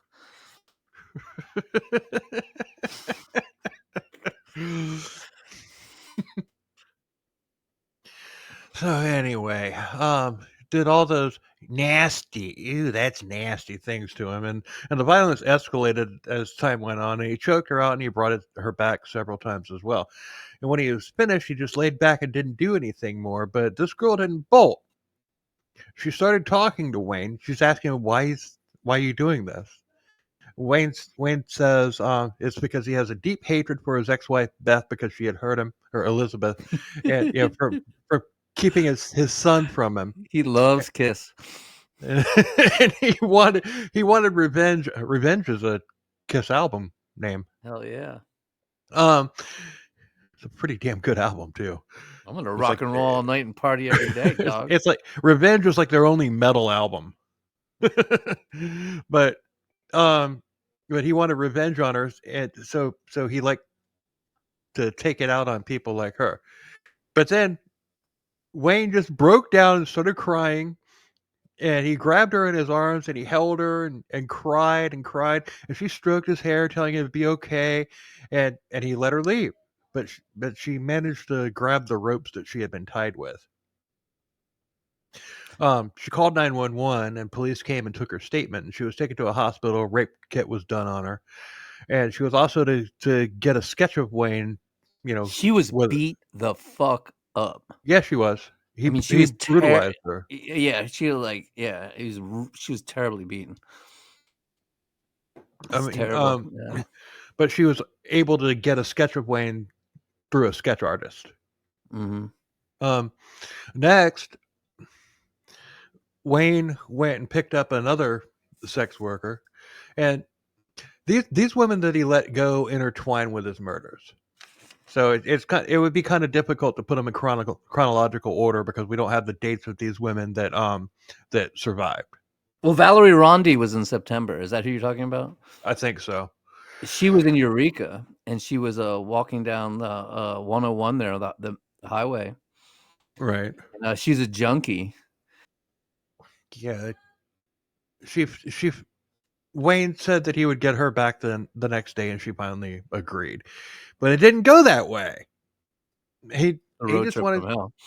Yeah, he just wanted sex, and she's like, "Well, all right, you got to pay me." But no, she said, no. Even if you pay me, I won't fuck you. And then he got all weird. And then the next morning, because you gotta understand, she's fucking going through with heroin withdrawal. She's a fucking junkie, dude, and he's not giving her a fix. And she is sick. And she's like, people, I don't know if everyone understands how large and long California is. She's from Eureka. They've gone down to Santa Rosa, through the Bay Area, through San Francisco, down past Big Sur. They're in fucking like San Clemente, dude. They're like, dude, so many hours away, dude. And she's like, "Oh yeah, help me, what the fuck?" And she's not fucking him because she's literally like throwing up, nauseous, sick. And he says to her at one point, "You know what it's like begging a prostitute for sex, even when you're offering them money? Do you know how humiliated I am?" And at that point, she started to get scared. And she started realizing this guy is a fucking psycho. And so she just like let him, she just basically laid back and was like, "Do whatever the fuck you want at this point. I don't care." But he didn't just take it though. He stopped at a truck stop, and he hopped up on the top. This may have happened with what you just said. He hopped on the top bunk of it, and he started jerking off, hoping that she'd get turned on and join him. It's basically an audio. Yeah, a guy jacking off is just the sexiest thing. That's what women want. That guys out there, if you want to turn a woman on, start jacking off, dude. They think that is hot, dude. That's what they want. An audio dick pic. Yeah. Just go in the next room, start whacking it. They'll be like fucking yours. But but still, she's in withdrawal, like you were saying, and she kept saying no. And Wayne got mad, and he said, "Oh, you should be grateful to me. I'm giving you a guided tour of A California." guided tour of California. The road trip from hell, The road dude. Can trip you from imagine hell. this shit? This poor lady, she just wanted to go on a couple-hour trip, dude. He's got her fucking, like, A just 3-hour be tour. hundreds and hundreds and hundreds of miles away from her home. She's got no heroin. Ugh. But Wayne couldn't get the heroin, so he bought a case of beer, thinking that would hold her over. So he drank 18 of these beers while While driving the driving. semi. Yes. Totally. While driving a semi. Hell yeah. The entire Oh. time, Valerie was begging to be taken home. Finally, he stopped and he ordered her strip, and she did. And Wayne raped her, probably brutalized her. And after that, he did drop her back. He did he did drop he did drop her off back home. And he even called her a day or two to see how she was doing, and Yeah. she just hung up on his ass. Hey, what's up, babe? Hey, baby. What are you doing? We Oh, fuck. and if I he had think been he didn't drop her off all the way home either. He dropped her off somewhere like far away. I think he might have brought her back to their original destination of Santa Rosa, which is still a couple hours away. right, He didn't bring her all the way back to multiple personalities, I think. Mm. But would he have been aware of all maybe? Could be. I mean, it's I don't know. I'm still wrapping my head around it all, and I have been for a long time. But you know, I mean, for some reason, he liked to tell his brother things. He was always telling his brother everything. Yeah. So he's in Trinidad, one of the most beautiful places in the world, a place I'd love to go to. Trinidad is very interesting because you have these uber rich people. There's like these multi-million-dollar houses looking over the beautiful California coast. But there's also like a shit ton of like hippies and weirdos and stuff. And most of the houses are either vacation houses or rentals, Airbnbs. We rented a beautiful Airbnb up there once while my wife was pregnant with her second child because it's pretty close to the hospital. So to show like, you've got these whatever multimillionaire people who use it as a vacation home, he's in this little campground there. And that's when he calls his brother. Yeah, from a payphone. Mm-hmm. That's a phone booth where you pick up the phone. Kids out there.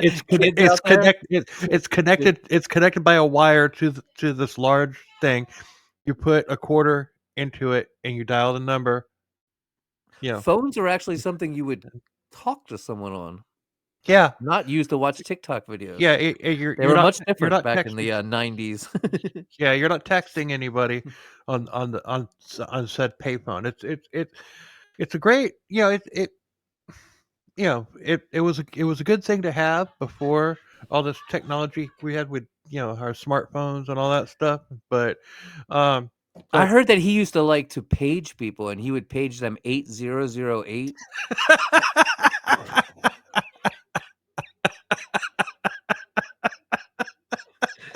And then when they call him back, he'd be like, turn it upside down.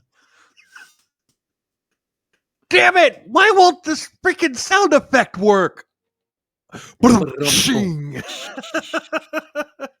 not working. I don't know why. But all during this time, he kept calling his mother late at night. And Yep. she had moved to India. She had changed her name. She had come back with an Indian husband. And he actually, at some point, this is way earlier, he had met her Indian husband. And he was a racist asshole and very rude.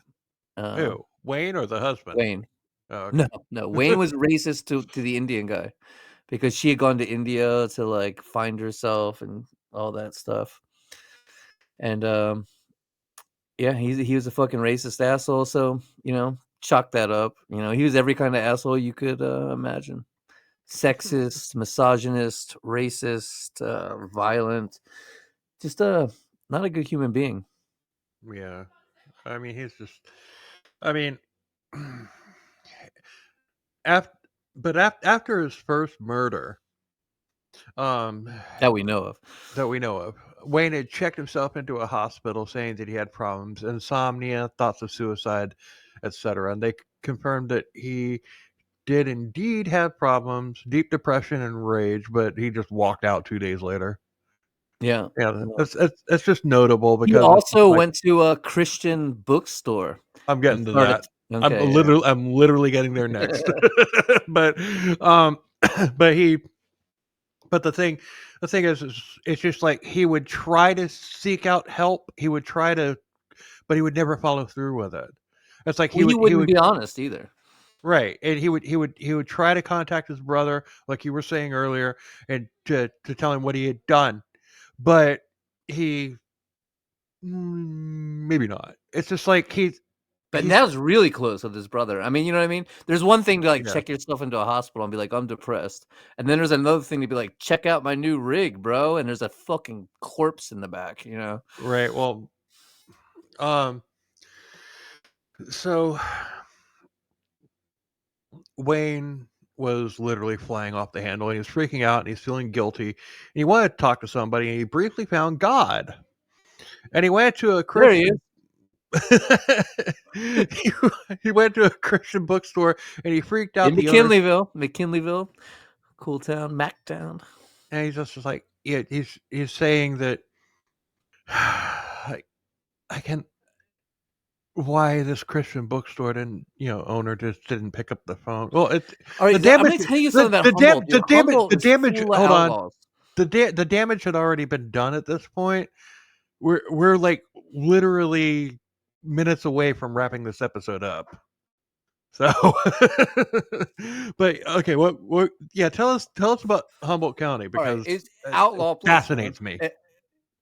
Most people here for a long time made their living through cannabis, and it's made this outlaw culture. Hippies have come here since the 60s, started communes, started these ways of life, and I've been a big part of it, and a lot of it's beautiful, man. You would see anarchist communities that to this day are thriving, and you know what I mean, that are doing well, but there is this culture of not ratting people out, Snitches of get stitches. taking care of your own problems, of when shit comes down, like you fucking don't call the cops. You go and take care of it yourself.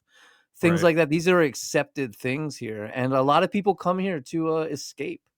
Like the first victim, this poor girl, she came here down from Eugene, probably hitchhiked down here, wanted to go to the beach.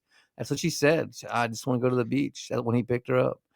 I And kind of learned about that when when we did the the San Francisco witch killers. I kind of yeah, learned about that in my research about it. It's totally. very interesting. Yes, yes.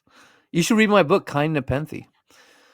It's a lot about that, about this culture of outlaws that has so many strange components to it, because you have like peace and love hippies, and then you have like meth fueled rednecks, and you have like God. bikers, and you have all these like different subcultures coming together in a very bizarre way, and but it does make this culture of like, and people come here to escape and to get lost, and like Yeah, that's one of the things that I learned when I was on. But that's such a small part and of the people San don't ask Francisco questions, witch killers episode. But yeah, it's such a small part of that story. That's why I didn't really go into much detail about it. But I was aware of it definitely after researching that episode. So right? it And was a good one. McKinleyville it's a pretty big town. I mean, I don't think it's a city. Is it a city? I don't know, but it's like for Humboldt, it's a large town because it's a very rural place, and it's got a reputation for being very kind of rednecky. They call it Oklahoma by the sea. That's what they call it. So I'll let that say for itself. So Oklahoma by so the it's like sea. so like you were saying earlier, Wayne had been calling his mother, begging for attention, blaming everybody for his bad lot in life except for him. He's saying he's suicidal and all that stuff, and all his mom could do was patronize him and tell him to get help. Oh, I loved you, I did love you, and and that was pretty much it. These look like hospitals. So he's camping in Trinidad, and he calls his brother up and says, "You gotta come up here, man. I need you." and Trinidad, Ocean Grove Lodge. Yep. Yeah. And his brother comes on up. Yeah, he was 5 hours out, but he came anyway. Mm-hmm. And he just tells him, I've hurt people. Wayne does not talk in complete sentences or coherently. He is all over the place. How did you hurt people? I talked to mom. My mom. Oh, well, yeah, I hurt people. He's just all over the place. He sees squirrels. He sees squirrels out of the corner of his eye. Totally. How'd you hurt Was people? he on meth, man? I guess he wasn't. Squirrel! I think it was the head injuries. I think that head injury just kept getting worse and worse and worse. Like, because he was completely out of it. Like, he's bonkers at this point. He's like, Richard Chase crazy by this point, Yeah. I mean, he's just, I mean, but still, it really is squirrel. It's like he starts talking about something like, squirrel. Totally. And I listen to the police interviews and shit, and it's oh yeah, and he's just you could tell he's not even there. I don't have any audio for it because I didn't have time to prepare any, but yeah, you can totally hear it in his voice. He's like completely gone. And his brother says, "Let's go to the police station." I mean, they talked for like hours and hours and hours and everything. But at the time, the head of the Trinidad, what was it called again? Where he was in Trinidad there, but the Ocean guy, Grove Lodge. So the head of the Ocean Grove Lodge said, "Well, he wore a cowboy hat and cowboy boots, so we thought he was one of us."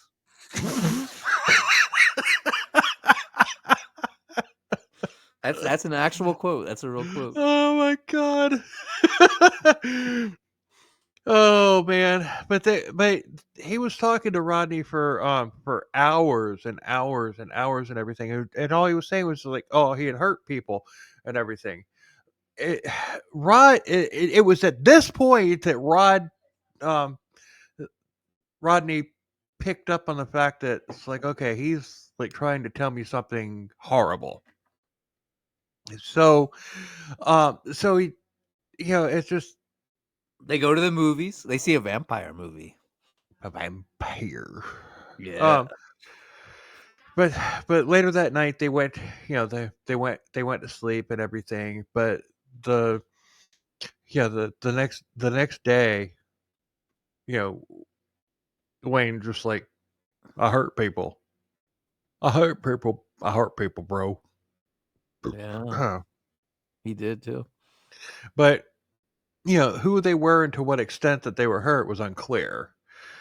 So the brother had no fucking clue what was about to happen. No clue. Nobody did. And Rodney spent the. You don't want to look in my pocket. I'll tell you what. Huh? You don't want to look in my pocket. You got a boob in there? Or do you have a pager with 8008 on it? So, but the next day and everything, Rodney's still trying to pry this information out of his brother, and he finally talks Wayne into turning himself in to the authorities, to whatever the hell it was, and he's racked with guilt at this point.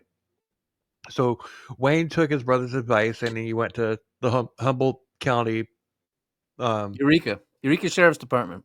Yeah, the Humboldt County Jail. Yeah, Rod brought him there, and it was there that Rodney had learned what his brother had done. And he starts off as like, "Oh, I hurt people. I hurt people." And then they're like, okay, well, what did you do? They're thinking this is just some, just drug whacked out chucklehead, just like, they think he's freaking high at this point. Dude, it's Eureka, California, dog. Everybody's Just keep high. but but he shocked everybody when he's like, I've actually killed people, and he He reaches didn't say that. into He did not say that. He goes, no, he just reached into he a tried pocket, to and he reach pulled into out his a pocket. Ziploc bag. Yeah. And the bag had a boob in it. This is the big thing. This is what makes this case famous. This guy walked into the Eureka Sheriff's Department with his brother, said, I hurt people. And they said, well, how? What did you do? And he's like, I've hurt people. And they're like, well, okay, great, but whatever. Like, lots of people hurt people. You got just when you can get the details, come back. And he's like, well, I can prove it to you right now. And then he reached into his pocket and pulled out a plastic bag with a human breast in it. It was Patricia Tomez. It was her breast. Which is one of the most shocking things in history of true crime. Yeah, it really is, because It's it's just amazing. like, It's crazy. It's absolutely nuts. it's like the I think only one of his main things he said was, I have a problem. yeah. And he pulled out a human breast in a plastic bag. And the cops all drew their guns, freaked the fuck out. And then the brother, Rodney had no idea. Rodney was like, Yeah, he's just "The like, what the fuck? yeah. And the cops grabbed Rodney too. You know what I mean? And they're Yeah. like thinking And they're why in on it wouldn't they? together. Of course and they shit. did. Yeah, they pull him into it. They immediately handcuff Wayne and haul him off. But then they throw Rodney into a room and start grilling him. And he's just like, And "Dude, that's when it all I began. didn't know. I didn't know what They were very careful. And I'll give the police credit, like that. I've got my own, whatever. Humboldt County's a great place, and all the police are beautiful angels. But but they were able to. The way they talked to him was like an amazing feat in the fact, because all he had to do was, I want a lawyer. You know what I mean? And Right. they were able to coax him into confessing to a lot. And at this point, he's just psychobabbling too. He's just all over the place, saying this, saying that. He keeps bursting into tears. He doesn't want to. But that's the way it went down. Yeah, he was extremely remorseful and admitted that he I don't know. would Was have. he remorseful too? What's so heavy word? Was he remorseful the fact that he was caught, that he ruined his life, or did he really give a fuck about them? Honestly, I think it's a little bit of both. I don't really think he gave do. a fuck about them, dude. I think he's a full-on textbook psychopath, Well, sociopath, and okay. all his remorse was his remorse over the fact that he was getting caught, that he couldn't deal with it, that he couldn't. Yeah, but It he wasn't turned even himself. guilt as much as He it was like paranoia. He was more like he was No, okay, paranoid. all right. I'll give you. I mean, I don't know. All right. I don't know. I don't know him. I've never been in his head. No, This is my speculation. That's good. He's just He like, just seemed like what kind of person he's could sick. do the things that he did? He burned a woman's vagina with a car lighter. He's Yeah, a fucking he's piece sick of shit. He's sick of looking over his shoulder. Okay, Yes. all right. I can see that. I don't know. I try. Like I said, I try to wrap my head around it, and I can't. Well, he's definitely Serial unique. killers don't usually turn themselves in. No, they don't.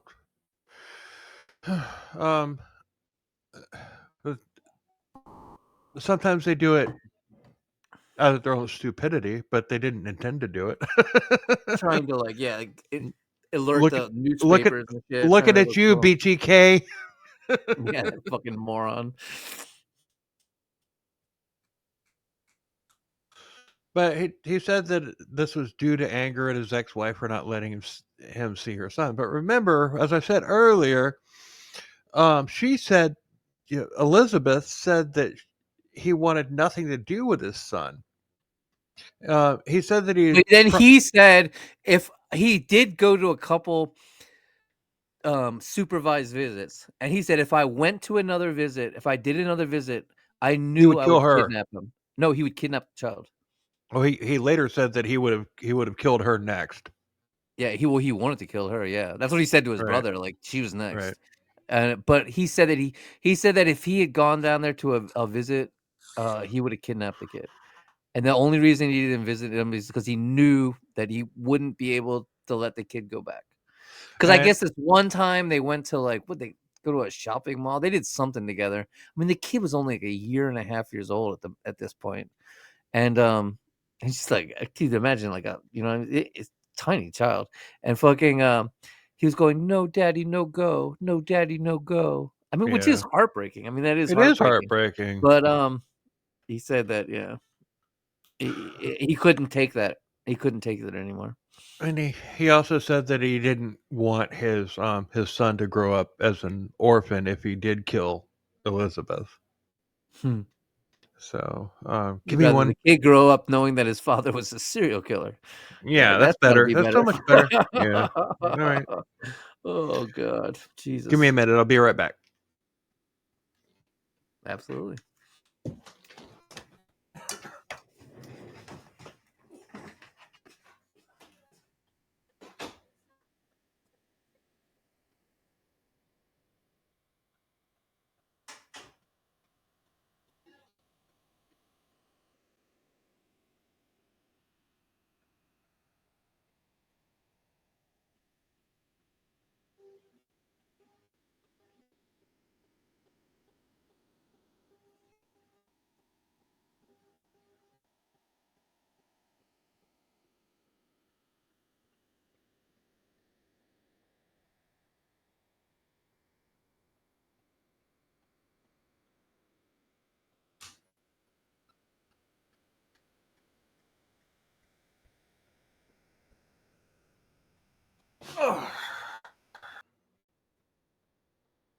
Trial. Wayne confessed that he picked up the woman who was hitchhiking near Eureka. In Eureka, yeah. The Yeah, hippie. she had big DNA, boobs. meanwhile, had already confirmed that the arm and the torso were connected, but they had the breast was not. Yeah, but he had taken her to his trailer. They had rough sex, and he strangled her. And it was a process that he repeated on 3 other occasions. But how? No, I think he killed her on the beach, man. Okay. Still, he brought it's her hard back. he definitely butchered her in the bathtub. Yeah, And detectives came there, sprayed luminol, found the fucking whole bathroom was full of blood. He had definitely butchered her there, chopped off her head, chopped off her breasts, removed her vulva, removed her legs on the bathtub of that trailer there in Arcata, California. And the investigation got so close. He was like a hoarder, because you're like, why is he up in Trinidad? Trinidad is way up the road, but the whole thing was full of shit, and they took the entire Airstream trailer to the fucking police department to be. But he also I mean, in that trailer, he had like coffee cans with like rendered human fat in meat. it, stuff like that, like you were saying earlier, and and it wasn't just her. It wasn't. It couldn't have been for the amount of what they found. Well, the one breast he had on her wasn't that was the other victim. It wasn't her breast he had. Yeah. But still, like the amount of like condensed fat, because he wanted to make like real. Well, they should be able to DNA test that. Can't you DNA test the condensed fat of a breast? Or do you think the DNA breaks down? I don't know. That's a good question. Crimeskillerscultsandbeer.com. Please let us know. Can you get DNA from rendered breast fat? Or comment on the YouTube page. Comment on the YouTube page.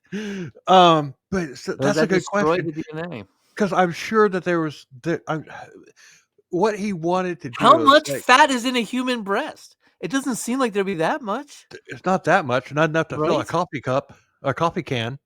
Well, I don't think it was filled, but still, even to put a layer in, just to put a tiny bit. But they found quite a lot. I mean, in his trailer, they found rendered human. Dude, no one kills someone for the first time, calmly decapitates them, cooks their breasts in the oven, cuts off their legs, surgically removes their goddamn vulva. That is not a first kill. That You is know what he absolutely was. not a first kill. He has killed somebody before, dude. Oh yeah, many people. I'm sure. Probably. I mean, to And be able to probably do that, some to of the take a body, victims some and put it. some of the victims that he had were probably attributed to other serial killers. Right.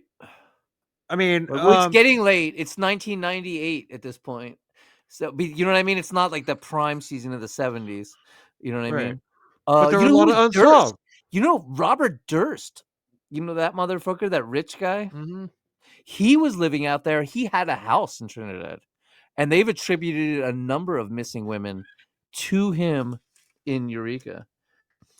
But the thing is, God damn it. Did you hear he that? I heard something. I think that might be me. I'm so sorry. I just heard my daughter shriek. No, but it was something that was like a. but So, like, and also check this out. There is a November 25th, 1977 missing of this girl named Karen Mitchell from the Bayshore Mall that they want to pin on him. They want to. yeah, I saw that. I didn't Right. include it in the notes. Yeah, But because it's like hard to say, but yeah, I dropped the ball in the notes on this one. I'm glad I had you on here to to help out. this is my hometown, dude. Like, I really dropped the well, not ball my on this one. hometown. Like, I didn't grow up here, but this is my place. I've been here forever. But the thing is, he was. I guarantee you, he was looking to make fake breasts. If he wanted to make fake breasts out of human fat. What leads you to this conclusion, Bill? I'm so curious. You've just Research. peaked. We need the weirdest sound effect ever now. Okay, Jerry Brutos. Wow. You just blew my mind. And you know, it's very difficult to blow my mind. I've heard it all. I've seen it all. I'm a true crime fanatic. And let it be known right now, Bill just blew my fucking mind open, dude. He was rendering human breast fat to make himself to make fake breasts. And I am not going to disagree with that theory whatsoever. Because I mean, he used wax to make a mold. Mm-hmm. You're a fucking criminologist. That's just what I thought. I was just like, what the hell? I mean, it's just like that's the only thing that makes sense to me. Why would he keep this thing? Why would he keep this shit lying around in like coffee cans and stuff like that? Afford unless butter? he was planning on using. No, butter's not human. Soap. Making soap. We did you ever hear about the serial killer who was in Spain? I have a book on a werewolf. I have a book book he was on a werewolf and made the soap. Yeah, that's a good one. I have a book on her. That's a him. future episode. Oh no, you're talking about the Italian lady. I'm not talking about. I'm talking about a guy in Spain who thought he was a werewolf. That was rendering the bodies down into soap. He's a fun one. But Robert Picton. Yeah. Oh, dude. Well, he wasn't doing it himself. He was just he was just every time you use, ladies and gentlemen, every time you use shampoo or lotion, just think Picton. He's so fucking gnarly, dude. Perfume. I'm telling you, you name it, dude. That shit went out worldwide. But that's why it did. But that's what I guarantee. That's why he was collecting that stuff. That's why he was rendering it. I think that you're probably right. I'm gonna say. I mean, I don't know, but I'm gonna say yes. Yeah, I'm gonna give. Fuck yeah, Bill's right. He was making a pair of boobies. He was obsessed, dude. Dude, he cut holes in sheets and put them over his wife just so she could put her boobies through those sheet holes, and he could just look at a white only surface. only see boobies. Yeah. What the fuck, dude? Talk about objectifying women or objectifying the human body. Like, Jiminy crickets. Like, how extreme can you get? You know what I mean? Like, it's just mind-boggling. Yeah. And to see someone as not human, you know what I mean? Just to see them as an object, it's sad. And it's disgusting. It is. I mean, it's insane. And I think that you're right. I think that's what he was doing. Like, wow. Well, they didn't find any actual molded boobs, but not yet. He just hadn't gotten to it yet. Right. But I'm gonna need this for later, yeah, dude. Just to render it down like that, and did he know yeah. what he was doing? Like, that is not a first. That was actually Mm-mm. the no, that was the first kill. Like, yeah, that's not something you do in your first kill. No, No. not at all. I Um, mean, I wouldn't be. I wouldn't. That it's like there's so many different, it's because like, all right, prostitute. like I was a farmer, man, right? And like, I killed chickens, geese, goats, and I've inseminated goats. I've done all that shit, and it's like, you work Wait, up wait. to it. How did you inseminate a goat? No, I ordered I'm just sperm from the messing. I'm internet. just messing. I'm just messing with you. You should meet my son. He's got a pair of horns growing out of his head.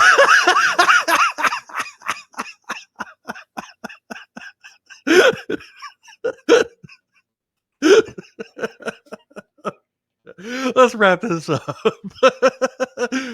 Long ass episode. But I'm saying you have to work up to it. You know what I mean? Yeah, yeah, definitely, definitely. I mean, Cummings was not his first murder, and yeah, you just don't do that. It's just like, like Jerry Brutos did not like make a booby bell out of his first victim. That was Right. a victim later on. I mean, you know, it's just that Or no. look at Ed Gein or something. Whatever. Let's get on with it. Yeah, let's wrap So this up. he was found guilty, put on death row. He's in San Quentin. Here's something that's very interesting. Despite confessing to, to everything, he pled not guilty, but saying that he never meant to kill anybody. So he was sentenced to death for 4 counts of first degree murder on June 27th of 2006, and he's Yeah, still that on is something death we row. didn't say, man. He said that he was giving them pleasure and they wanted it. Now, this is his thing. They wanted to be choked out because he was a master. I keep saying this, the cartoid Yeah, artery. yeah. So they keep coming back, and it's so weird that he was holding that cartoid artery when he got hit by the car. Isn't it like it's like a running theme? Like if this was Yeah. like written by a human and not by the chaos of the universe, you'd be It's like, like "Oh, look, what's he saying about life?" You know. yeah, it's like Danny Rolling saying I'm sorry after every crime that he committed. But so during sexual intercourse, it is a kink by a lot of people to stop the oxygen supply to the brain because it's supposed to give a much greater pleasure and like this crazy. And that's what he said that he was doing for them.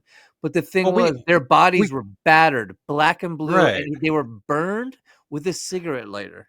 You know, like, you think, okay, like they wanted to be choked out, but like no one wants to fucking be burned with a goddamn They didn't cigarette want to. lighter, dude. They He's a did. fucking lying piece of shit. They did Yeah, not they want didn't want to that. be choked out. And then he'd But bring he them back with dude, it's yeah.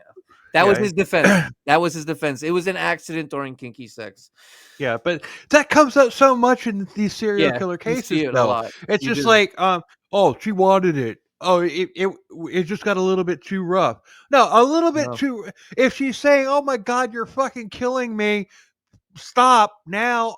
Okay, No. It's like they can you just kill stop? a woman and they're like, it was kinky sex. And it was for you, but Yeah, you were raping them, you fucking piece of shit. And you murdered them. exactly, Yeah. exactly. Fuck this They guy. did not want that.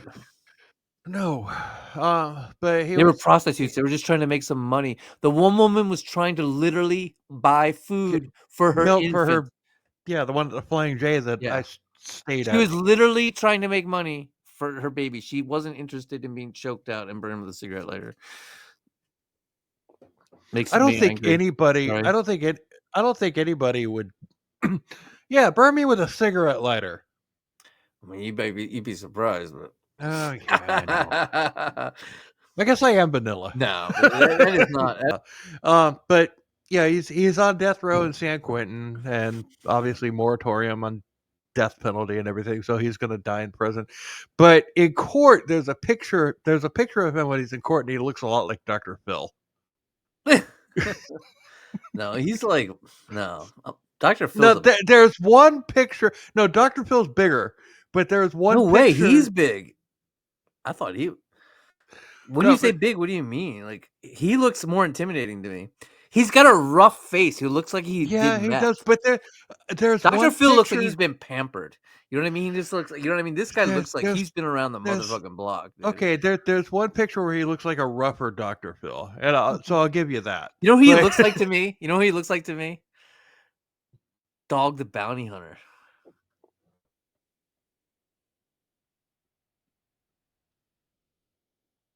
maybe, No? You're not seeing it? maybe. Just haggard. I just had to think about that for a second. Maybe. But still, there's one picture. It's only one picture, but it reminded me of Dr. Phil. I had to do that. So You know that Dr. Phil's a fake and a liar and not a oh, he's a doctor. fucking piece of shit. He's a fucking piece of shit. Here we go. Hell yeah. But Oh, you know what we did? We did Luca Magnotta and like did a whole thing on like postmodernism and Dr. Phil and shit. It's really cool. Oh, Luca Magnotta was our second episode. We did not get that deep into it. We did a two-parter on him, a two-parter, but we like expanded it to be this whole philosophical treaty because the dude, he is, you know that we went on when we were doing all the research. I did so much research on him, dude. It's insane. There's still all these Facebook pages that he made that you can find. I know they're still out there. Yeah, they're still on there. It's so weird, dude. I was finding so many of them and shit, and like looking at them and shit, and I was just being like, wow. Well, don't listen to our Luca Magnotta episode because it won't measure up to what you did. It's awesome. I have one more little paragraph to go, and this is about Kelly. So Hold on, I want to talk about existentialism and Sartre real quick. Just kidding. Sorry. So his ex-wife Kelly really freaked out because he'd been out there like killing people and everything, and he could have easily come for her. she had Bob. bouts of. I love you, Bob. Yeah, Bob is the hero of the story. Bob is, but she had bouts of survivor's guilt, and she died of cancer in 2020. And one of the last things that she did was tell her story, and and she said in the documentary that she felt that she had to do it. So that's it. The story is over. Or is it? Dun, I'm gonna get ready. Dun. Or is it?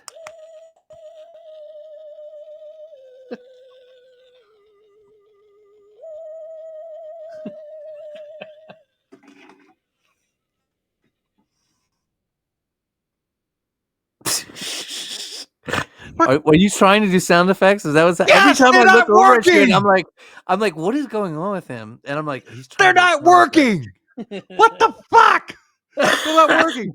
You gotta get high tech like me, dude. I tried to do the bum bum bum.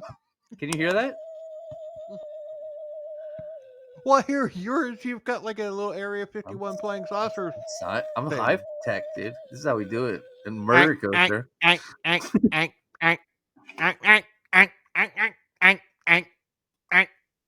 Come on, don't leave me hanging here. You know what I'm doing. Yeah, man, I love that movie. Mars Attacks. I mean, it's a movie about like the nerd who has to repopulate the Earth with Natalie Portman at the end. Oh, it must be like it's like a fantasy movie.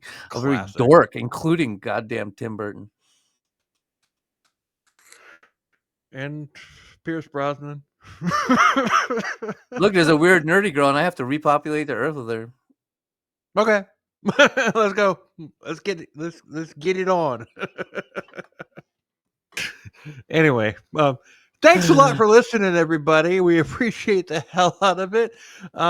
Definitely like, subscribe, and comment and all that good stuff and everything on YouTube and all the other platforms and everything. And thanks once again for to Matthew for filling in. It's always a pleasure, and definitely this will not be the last time that Matthew is on CKCB. So Well, thank you so much for having me. Oh, absolutely. It's a pleasure. I love it. Our listeners won't hear this, but this episode was actually almost 5 hours long. A lot of bad jokes. So, anyway, so, um, so check us, so Murder Coaster. Murder Coaster Podcast. Yes, that's me. Check us out. Hit them Murder up. Coaster Podcast .com. We're out there. So, and until next week, later.